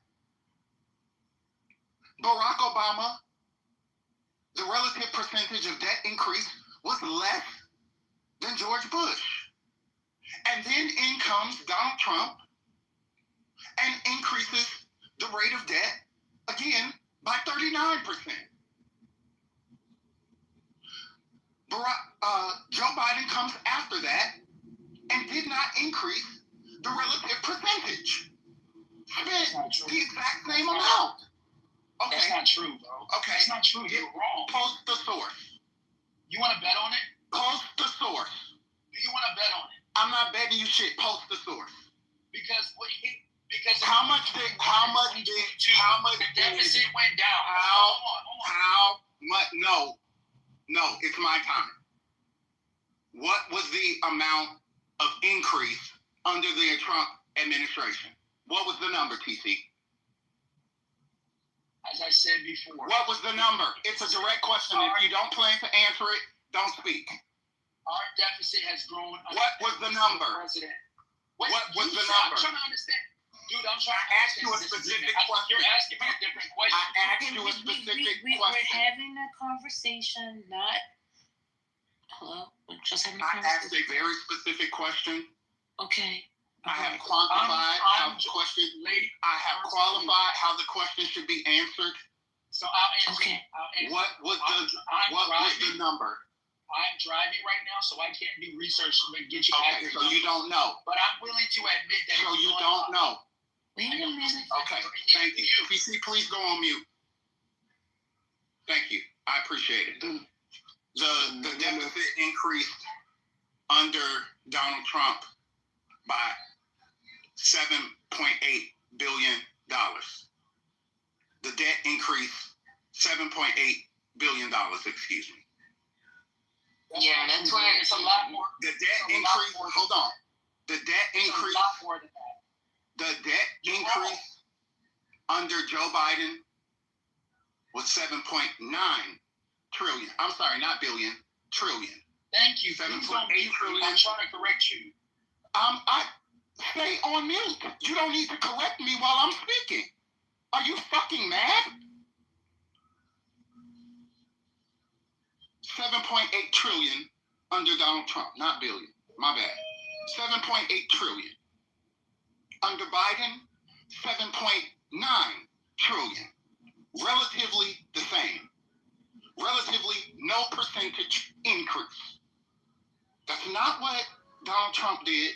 That's not what George W. Bush did. That's not what his father did. And we've seen this over and over again. So I don't know how or why you're trying to argue something that we know to be fact. That Republicans spend more than Democratic presidents and don't pay for it. Hey, can I add something real quick? Can I respond? I just want to add something real quick. I can respond to that really quick. The level of misinformation, TC, I'd like to. the level of misinformation TC is being allowed to spread without being questioned. I know, I got it. I'm very low. Without being questioned. You hear somebody else talking, and you're still asking to respond while you hear somebody else's voice. Dude, why? You just told me I can wait till you're done to You hear somebody else talking. And then you're going to tell me to be quiet. Yeah. Fine, I'll go after him. I'll respond to you after him. Great. Wonderful.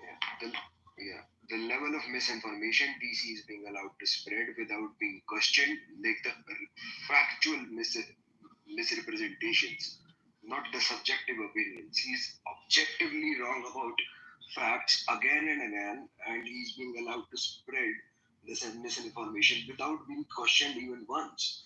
The That's not true, Tony. But if you want to go ahead and challenge what he said, then go ahead with the challenge. Because Corey has been disputing it the whole time. He's not getting away with anything. He's speaking, and now you have a chance to speak. I'm gonna ask Tony to hold on because Tony is a new speaker, and TC was supposed to be responding to me and Syed. I appreciate that. Just hold on, I'd like Tony. to respond. Tony, hold on. Okay, so what Corey just did, and it happens sometimes, so I'm not going to charge his head, or charge his heart, charge his head. He confused the national debt with the national deficit. Those are two completely different things. And I corrected that. The deficit is what more we're spending versus what we're taking in. The national debt, on the other hand, is trillions and trillions and trillions of dollars more. Oh shit! So to be clear, if you're talking about the deficit, yes, both under Trump and Biden, they raised the national deficit by billions of dollars on an annual basis. But the national debt has skyrocketed, both under the Biden administration and the Trump administration. What I'm suggesting is neither. What I'm suggesting is what Trump is doing is he is addressing some of the poor spending in the budgets that get passed on an annual basis. Not budgets, sorry, the spending that gets passed on an annual basis. And he's addressing those expenditures to rein them in because they've run away. It's like a runaway train. You cannot stop it. What am I suggesting? I'm not trying to dispute with you, Corey, to score some debate points. I never said, just to bring it back home, I never said do away with the income tax. What I said was get creative for the government to find ways to be more efficient to serve the needs of the public. When you're looking at our national spending and we're sending $8-9 billion to Politico to subsidize their subscriptions through public spending from the public coffers, there's a problem. It's for There's an inefficiency there. There's a huge inefficiency there. And it would not have come to light had Trump not exacted his revenge on the USAID. And we realize now there's a whole bunch of spending. You know what cannot be accounted for, Corey? In the military spending under the last administration? $3 trillion. $3.8 trillion goes unaccounted for. This is Patty's area. She's in the military. Focus. What happened to that $3.8 trillion? It's unaccounted for. To Saeed's point. No. I'm talking about the same thing I've been talking about this entire time. It's the world view. It's the perspective. There's a fundamental disagreement between you guys and me on how government should operate. I'm of the persuasion that government should operate efficiently with checks and balances on spending, and it's the executive branch's prerogative to rein in that spending when it becomes abusive. And what I'm saying is when you have the U.S. military that cannot account for $3.8 trillion, but Saeed wants to sit here and lecture me on why it's a better model to have a public system that is devoid of any type of efficient accountability to run at a surplus, then I'd like for you to grapple with the reality that the U.S. military is losing $3.8 trillion. Grapple with the Constitution, TC. The president doesn't control finances. Grapple with the Constitution, sir. The Constitution allows Constitution. Okay, I hear Corey speaking. Can everybody else go on mute? The U.S. Constitution does not give the president the authority to decide what or how money is spent. Neither does United States Supreme Court case law. It just doesn't. And if in fact this administration is representing that it does, that is afactual. We've already had this play out in the Nixon administration with the Impoundment Control Act. We already know this is illegal. It has come up time and time again. That's not the responsibility of the executive branch. As a matter of fact, it is expressly the opposite.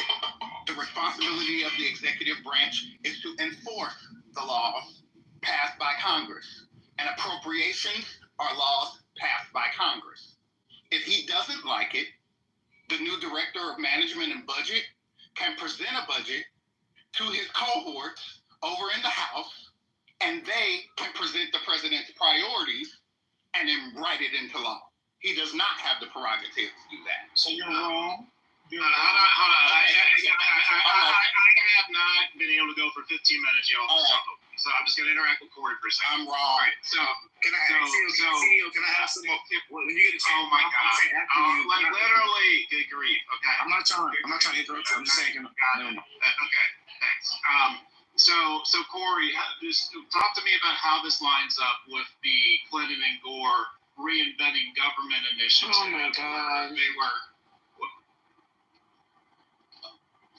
fuck it.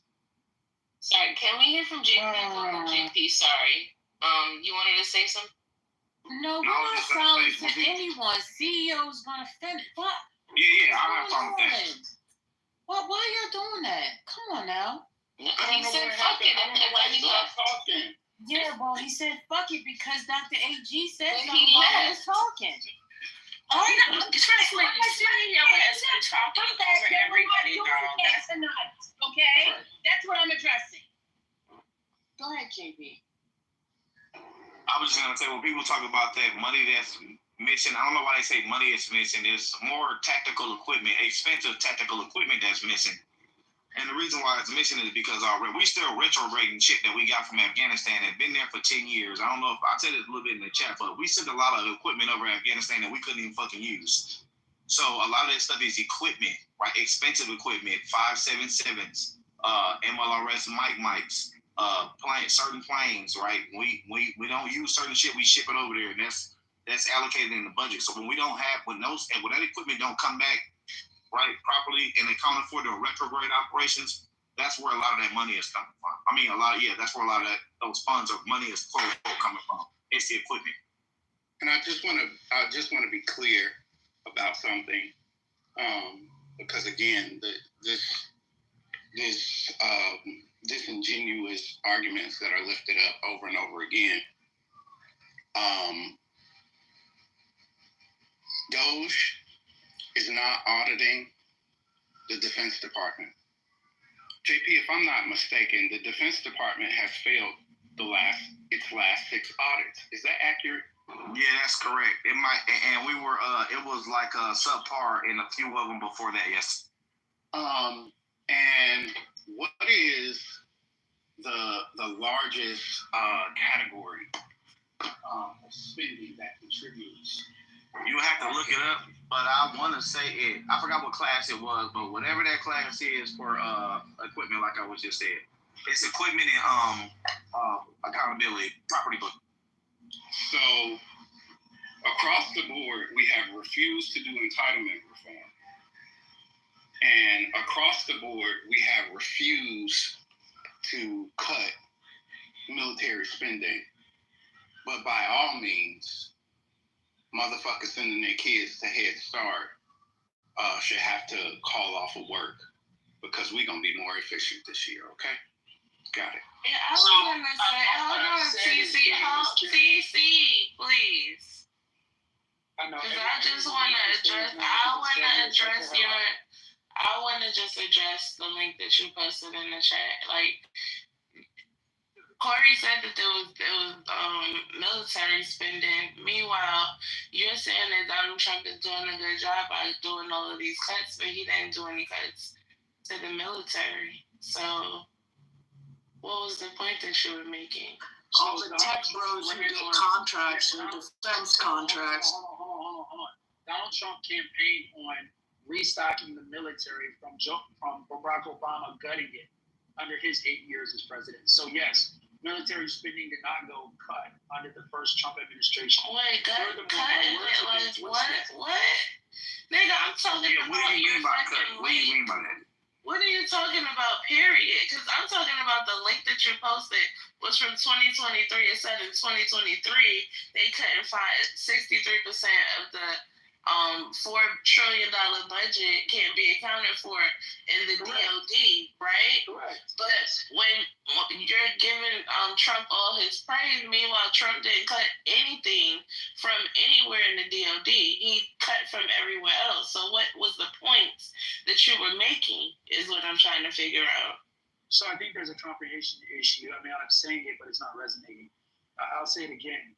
Trump did not cut military spending because he campaigned on resurging the military after Barack Obama gutted it for the past 8 years. My words are being twisted. I never said that the military lost $3.8 trillion. What I said was it was unaccounted for. And the point that I was making is that the government is horribly inefficient.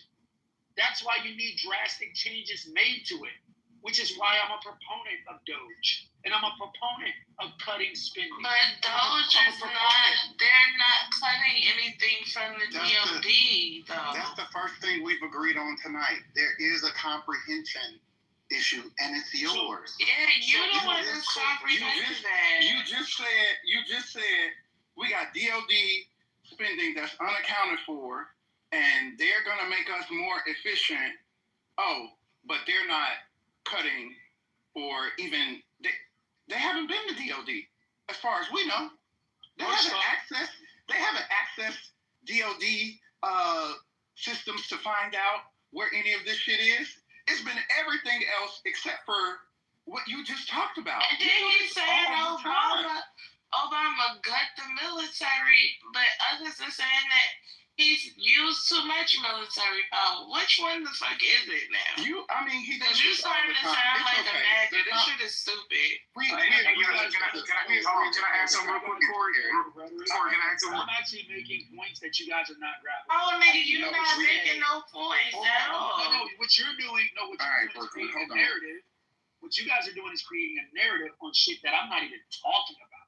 I never said that the military is efficient and therefore Trump should continue on without focusing on the military. You just created a narrative that I never even made a point about that. What I said was it makes sense that a president would come in and apply accountability to government spending and curb frivolous spending. And the point that I made was that referring to Saeed's point about which is a better model to use when applying government spending. Is it a public model that suggests that government systems, agencies, and utilities should not be profitable? Or is it a business model that suggests that we should be applying... Okay, fine. Fuck it. You guys... Let me just, for clarity, please. Brooklyn, you read the article that TC posted in the chat. Was there something in there about the military, which is why you brought it up? Yes, because he said that, and I was listening. I wasn't talking. I didn't interrupt anybody. I was literally just listening. Right? So what did I say that's inconsistent? And you said that there was 63% of $4 trillion was missing in the budget, right? I say unaccounted for. Unaccounted for is fucking missing. What the fuck is wrong with you? Those are two different things. Oh my God. JP just explained to you. Okay, that's fine. Unaccounted for. So if I get in there real quick, so there is not a single dollar. There's not $1 that in a DOD that's unaccounted for. I don't even know why people keep saying that. Number one. Number two, the person that's responsible for that is not the president, it's the SecDef. So I keep telling people there's not a dollar amount of money that's unaccounted for. It's equipment, expensive ass equipment that's unaccounted for, or having not been retrograded, meaning we don't know what these physical items are. And this is public information. The system by which we manage that is called GCSS Army. We know all the equipment that's been fielded, that went out to the units, that went on deployments. It's called G Army or GCSS Army. We know that we have equipment, we field it to the units. These units deployed, or we sent that shit over there overseas, however we sent it, and it never came back. That's the money that they're talking about. This guy is a walking, talking, lying machine. I'm sorry, Tony. Just let me. Can I say something real quick, Tony, please? I just want to correct the factual misrepresentations that he has been making since at least the last 20 minutes. I'm sure that you want to question your beliefs by listening to the other side, but at least debate on the subjective opinions. He's objectively wrong on like a dozen things.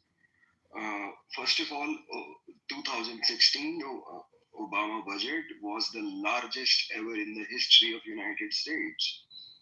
He objectively increased the budget as compared to his predecessor, which resulted in the largest budget of till his presidency in the history of USA.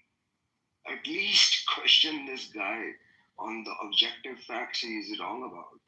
You're wrong, Tony. You're wrong. Okay. Continue, Tony. Go ahead. Did Barack Obama convincing? Hold on.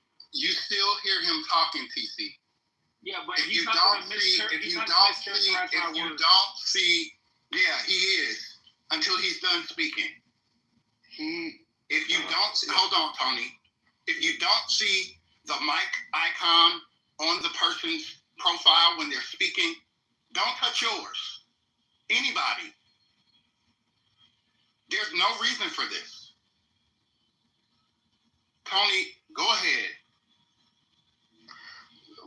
This is just mind-boggling, the level of ignorance that mob. Look, Tony, if you're gonna talk, go ahead and dispute what you want to say. Just do that. Yes, Deborah, I got the point. Yeah, I get it. So first of all, I presented the link in the chat, which states that Obama budget was the highest ever in history. The second point that he raised, the last tax cuts were not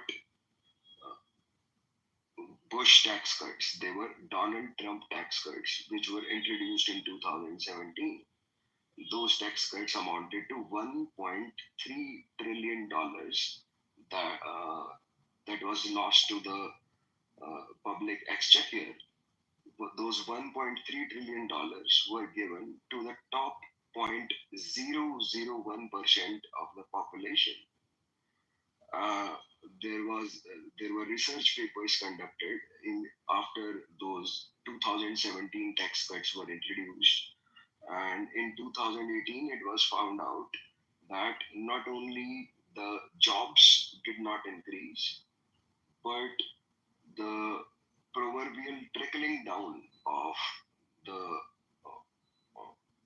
proverbial trickling down policy also did not work. Not only the jobs not increased, it resulted in decrease in the jobs, and it also resulted in suppression of wages instead of increase in wages. This is a research paper that I am putting the link to. It's by brookings.edu. Kindly purview it for your own benefit. And other than the other policy papers, he said that this guy is a businessman and he knows how to run a business profitably. It's an objective fact that every business that this guy has touched during his adult lifespan, he has managed to run it into the ground. If he was not elected in 2016 for the president and did not grift and did not grift from the Saudis of all people, this guy would have been bankrupt by now. The total liabilities of the Trump empire were more than the total assets. The Trump organization was a zombie company. This guy, I can't even begin to count the number of objective lies this guy has stated. So I'm happy to respond. Tony was wrong, dead wrong. You can Google this for yourself. I didn't need to Google it because I know it because I've had multiple debates on this. President Barack Obama never passed the budget in 2015 for 2016. That's a fact. Okay? His proposed budget never got passed because for the last 4 or 5 presidents, their budgets never got passed. What Congress did is what Congress always does. It passes continuing resolutions to kick the can down the road. And then what happened in 2016 was Congress passed an omnibus bill. Okay?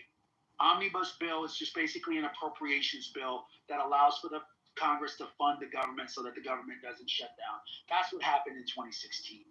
So you're wrong on that point. The other point, I couldn't really understand you. I need a translator to help me understand what you were saying. But on the part about the business, Trump having... Yeah, hold on, DC. I don't know. Hold on. Dude, why are you cutting me off? Like, I'm about to tell you why I'm cutting you off. On not cutting anybody else off. I'm about to tell you why I'm cutting you off. It's real fair. I'm going to tell you why I'm cutting you off. Because that slick shit you just did, I'm not going to let go. You could absolutely understand what the fuck he said, and you did not need a translator. Great. What did he say? What did he say, Corey? I'm talking. I said stay on mute. That's what I said. Is my allocution good enough for you? Don't do that shit. You could have kept that to your fucking self. But you do that slick, disrespectful shit that's in line with the xenophobia and lack of care for people that the administration you support represents. Shut the fuck up and listen, and you might be able to understand. Go on and continue with your fallacious ass points, but don't do that stupid shit. Attack. I couldn't understand. Yeah, I'm not surprised. Nobody's surprised that you're over here having a full meltdown over here. Listen. We do this all the time. Don't bring them back up while I'm talking, please. Mods. When we ask people to have civil conversations, it includes not being disrespectful because of somebody's accent. When Patty said don't do that personal shit, this is one of those examples. And TC does this shit all the time. Made a comment earlier, slick, about Syed, and I didn't say shit. But you just did that shit directly, and I'm not gonna keep letting it go. Other mods mod differently. I'm not gonna take no slick dick ass shit about xenophobia and accents. I'm not gonna take no slick dick bullshit about sexuality, the misogyny and bullshit. You can do it somewhere else. Report it to Patty, report it to the motherfucking owners of the app. But I'm not doing it. So if somebody else wanna talk, feel free. But that's the type of shit that we let go and erodes our ability to even have conversations. And then nobody says anything. No, Okay, I do agree that it was appropriate to speak up. And I wanted to go back to Brooklyn. I don't know that she did. Just a small point. I'm sorry, Tony, you were speaking. Go ahead and finish. Yeah. And then after Tony, Brooklyn, if you still want to speak, you're next. A very small point. It's actually sad and pathetic. I don't feel disrespected at all. But I feel a little bit saddened because if it was some white hillbilly, it would have been understandable. TC belongs to... That was funny. That was funny. TC belongs to the same class of minorities which this regime is targeting.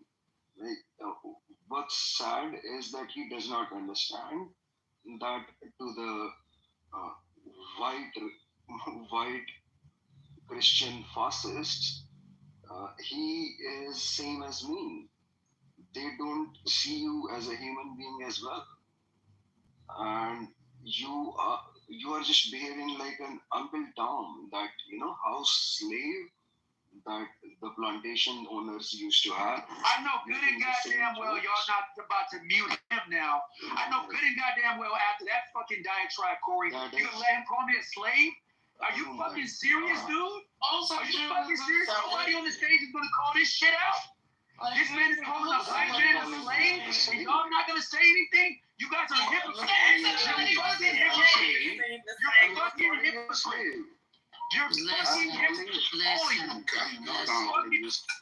Listen, we're not going to put words in people's mouths to make an argument. You're called back on the stage to have the discussion. He did not say that. If we listen to understand versus only hearing, then we'll miss the points. Okay. Let me. No, that's not fair because what you guys just did to me. But I did not say anything xenophobic about him. Hold on. Listen, no, but don't say with you guys because I didn't do shit. I didn't do anything. So don't say you guys. If you want to talk about it, then call out the person that you want to talk about. But don't put you guys in there because you guys didn't do Ain't nobody call you no fucking slave. This is why it's hard. Listen. I got like 30 seconds because I've been told to put my phone down. So if y'all want to let TC do whatever he wants, go ahead. I'm going to be gone for at least another 30 minutes or so. I'll see y'all in a little while. Sayonara.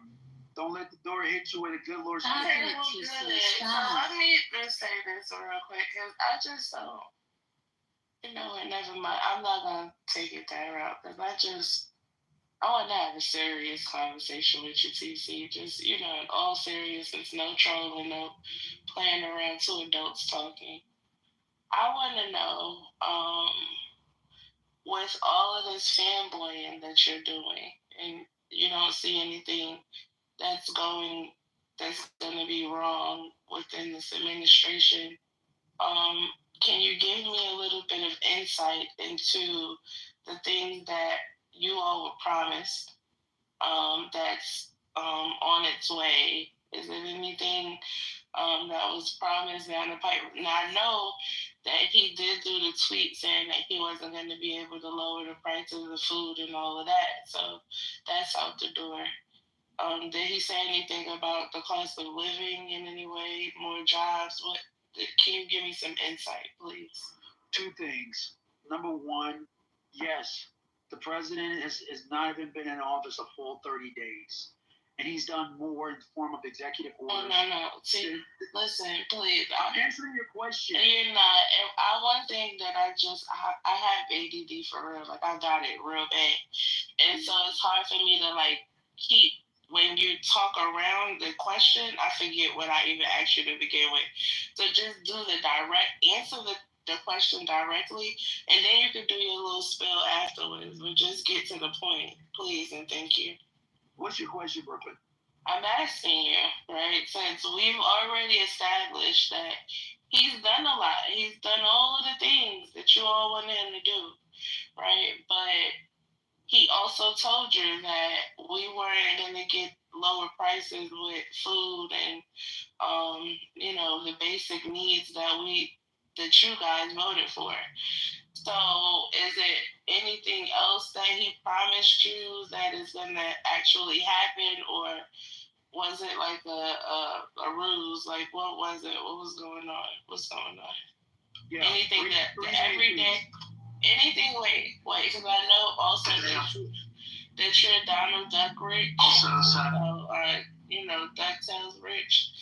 Is there anything for like the common person, like a regular 9-to-5-er? I don't want the responsibility of owning businesses. I'm just a regular person. Is it anything that the 99% of us is going to benefit from? Since you're the Trump expert, I'm asking you directly. Thank you. So I'm not a Trump expert, but I can answer your question directly the way you asked it to me. 3 things. Number 1, he made a promise that he would get the hostages back. He said that if by the first day he comes into office, those hostages are not released, that there would be hell to pay, that hellfire would rain down. Okay? By the first day he was inaugurated in office, there was an executed deal, ceasefire, and hostage release deal between the Hamas terrorists and Israel. That's number one that he promised that came to pass. Number two, he promised that he would create massive enforcement to the tune of shock and awe on immigration. And that's exactly what he did. He issued executive orders, deployed the ICE, Immigration Customs Enforcement, to start rounding up illegal immigrants, specifically targeting those people who've committed crimes. And we've seen that enforcement action. You've seen the New York you've seen the governor of I believe it's the state of Chicago, the state of Illinois, come out and make complaints about how lethal and how targeted his enforcement mechanisms are. So clearly, and California. So clearly, it's having an impact. And number three, DEI. He promised that he was going to rein in DEI. He promised that he was going to implement policies and executive orders that would put a screeching halt to unfair hiring practices within the federal government. And you've seen those programs, everything from the military to the to other government agencies, like the contracting, the department that handles contracting for the federal government. Remove. I'm off mic for a reason. Completely remove DEI policies from the federal government. Okay. So the answer to your question, those are three things. You gave us 3 points, which none of them answered her question. I just want to really get something actual prices. Listen. How long will it take to cycle through and get something actual prices the Americans are paying to come down? But I don't have a prices down starting on day one. But I don't have a timeline. How long will it take to cycle through and get something actual prices the Americans are paying to come down? But I don't have a timeline. I will immediately bring prices down starting on day one. Immediately on day one is what he said. That's what he ran off of. Okay, so we're and talking about prices, right? All this obfuscating, going around the barnyard, going around and oh well, he did this and he did that. But the American people were concerned about their dollar. Okay, yeah, you got geopolitics and you saying he brought home the hostages. But is your dollar back? Because wait a minute, Tony, chill out. The hell? What is it about my voice that people think it's okay to talk over it? I'm not understanding that. I'm trying to figure out why are you talking about all these other things and the American people who had a problem with their current dollar and the economy have not seen anything. He said on day one, this is what he was going to do.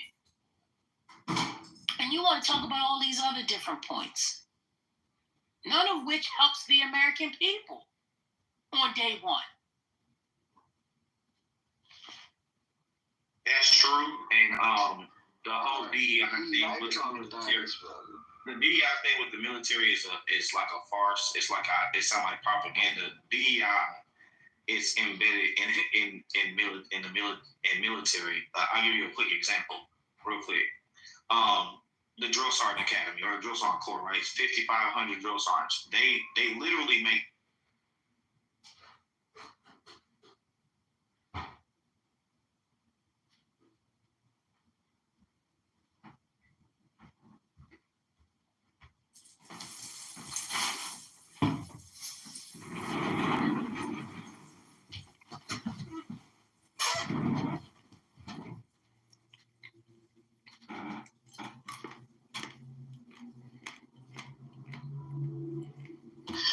It's not funny, you guys. It's just really not funny. Am I being too dramatic? No, it was cool. No, you're really not. Like Laura, Laura, like there's so many different. I'm sorry. I just want to say that I was really blown away when you jumped up on stage because you were really the first person to get on there and go, okay, wait a fucking second. Is this real or not? Because if it isn't, this is not okay. So no, you did not overreact at all. We were all in there going, huh? What? I don't know what to think. I don't know what to do because who would make a joke like this? So I just wanted to say, I'm sorry to speak over you. No, you're okay, Elle. Like, and for me personally, like, I do not get emotional on this app. Like, I'm not emotional like that. But for me personally, like after the last month and a half of what we've had to deal with in this freaking it's like what else? Like what next? Like is this serious? Is this real? Like what is even happening? So even the fact that this had me questioning my sensibilities, I'm not okay with that. I am getting a call right now that I do have to answer though. I think a lot of people aren't taking into consideration the fact that we lost Not Brooks. And if you didn't know who he was, I totally get it. But this is somebody who many of us spent hours and hours and hours with, days and days and days with, and got to know on so much more than just a clubhouse level. This is somebody who many of us talked out of causing harm, and we found out that he killed himself with a note. His family found him dead in his home, and that was real, and that was not far away. And so this joke about Roger and then proclaiming that you got off the phone with a family member isn't fucking funny. It's not funny. There's no justification. And the fact that Roger wasn't even in on this makes it that much fucking worse. So I don't want to hear any justification. I don't care how desensitized anybody is because of the crashing out that happens on this app. Playing with death, especially when people deal with individuals on this app on a daily basis who actually die, is fucked up. Yeah, and when he said to me, "You can't tell me how I feel." Oh my God, are you that attention deprived that you have to put that in a title so that you can get numbers and bring people in there? I'm sorry, there's a lot of things people can joke about, but not people dying like that. And him standing 10 toes down was so, like, he's a piece of shit. But you guys need to understand, like, this is not his first rodeo of being a piece of shit on this app, just so you guys know. Listen, if this was made up, I genuinely thought that Roger was in on it, and it was going to be this grand, finale of Roger coming up with a complete, and I'm not going to say his real name because there are many of us who actually know Roger's real fucking name. I was waiting for like a Roger Mayhem 2.0 to come on stage, and say surprise. But no, instead it's been confirmed and validated. Roger was not in on this, and anyone who claims that we're more upset about this than Roger is can suck a dick, because I don't care. There are those of us like myself who fucking broke down in tears. Because when you hear from somebody saying, "I got off the phone with a family member, he's dead," that's fucking insane. For those of us who know people, that's a reality check. And then to boom the room without clarification and just say, "Well, Roger Mayhem is dead." And I'm sorry. No. But anyways, for those who also know Not Brooks, yeah, you guys can read the chat. There are so many of us that aren't even recovered from him because that was devastating. So this is not funny. Which Brad pointed out as well. And I know the person you're talking about as well. It's not very long ago. And I think that might have been the last thing Brad said before the room got boomed. And let's just go back to the history of Ketchikan, okay, you guys? Like, JB's changed his name. Let's not. No offense, Laura, but let's not. What is the history with? Sorry, I don't know. Go ahead, Laura. Why not, Shauna? He's such a foul human that we're giving him too much attention. Oh, I don't know. Okay, I'll just put it to you guys this way, and then you can go with it as you see fit. Let's talk about trafficking women, okay? Now I'm going on mute. Trafficking women? Brett, if you're recording, get the fuck out. He's gone. I don't care if he recorded me because we all know this to be true. Well, I know some people don't have it on their profile not to be recorded, so fuck him. Exactly. Fuck him. Oh, fuck. How did somebody know I was recording? How did they know I was successful? recording? Yeah, still successful. The first one, was... What up, Nick? How's it going? It kicked me. Literally to this day. It's And Okay, do your Jonathan Bing and impression. then to think that Roger could possibly. Oh, they kicked me. Wait, let me see if they. I think they kicked me. Oh, that sucks. I need somebody to go in there and live stream the room. Oh shit! Which one? The one that Jay did, or Debate the News? No, the one they just kicked me out of, where they're talking about JB. Oh, okay. Too bad. Okay. What do you? Yeah, they're just going on that sick. They were saying it was a sick joke, and they're all pissed off because everyone that was arguing with him on the stage, he would kick. Like, you know that Laura girl? Her name's like Laura something. She lives in Arizona. Mm-hmm. She's a Karen. There's a lot of Karens on here. Yeah, there is. I used to always get into it with her on Debate the News because she's a fucking communist cunt. But yeah, I'd always get removed from Debate the News with her, arguing with her. Her and TC.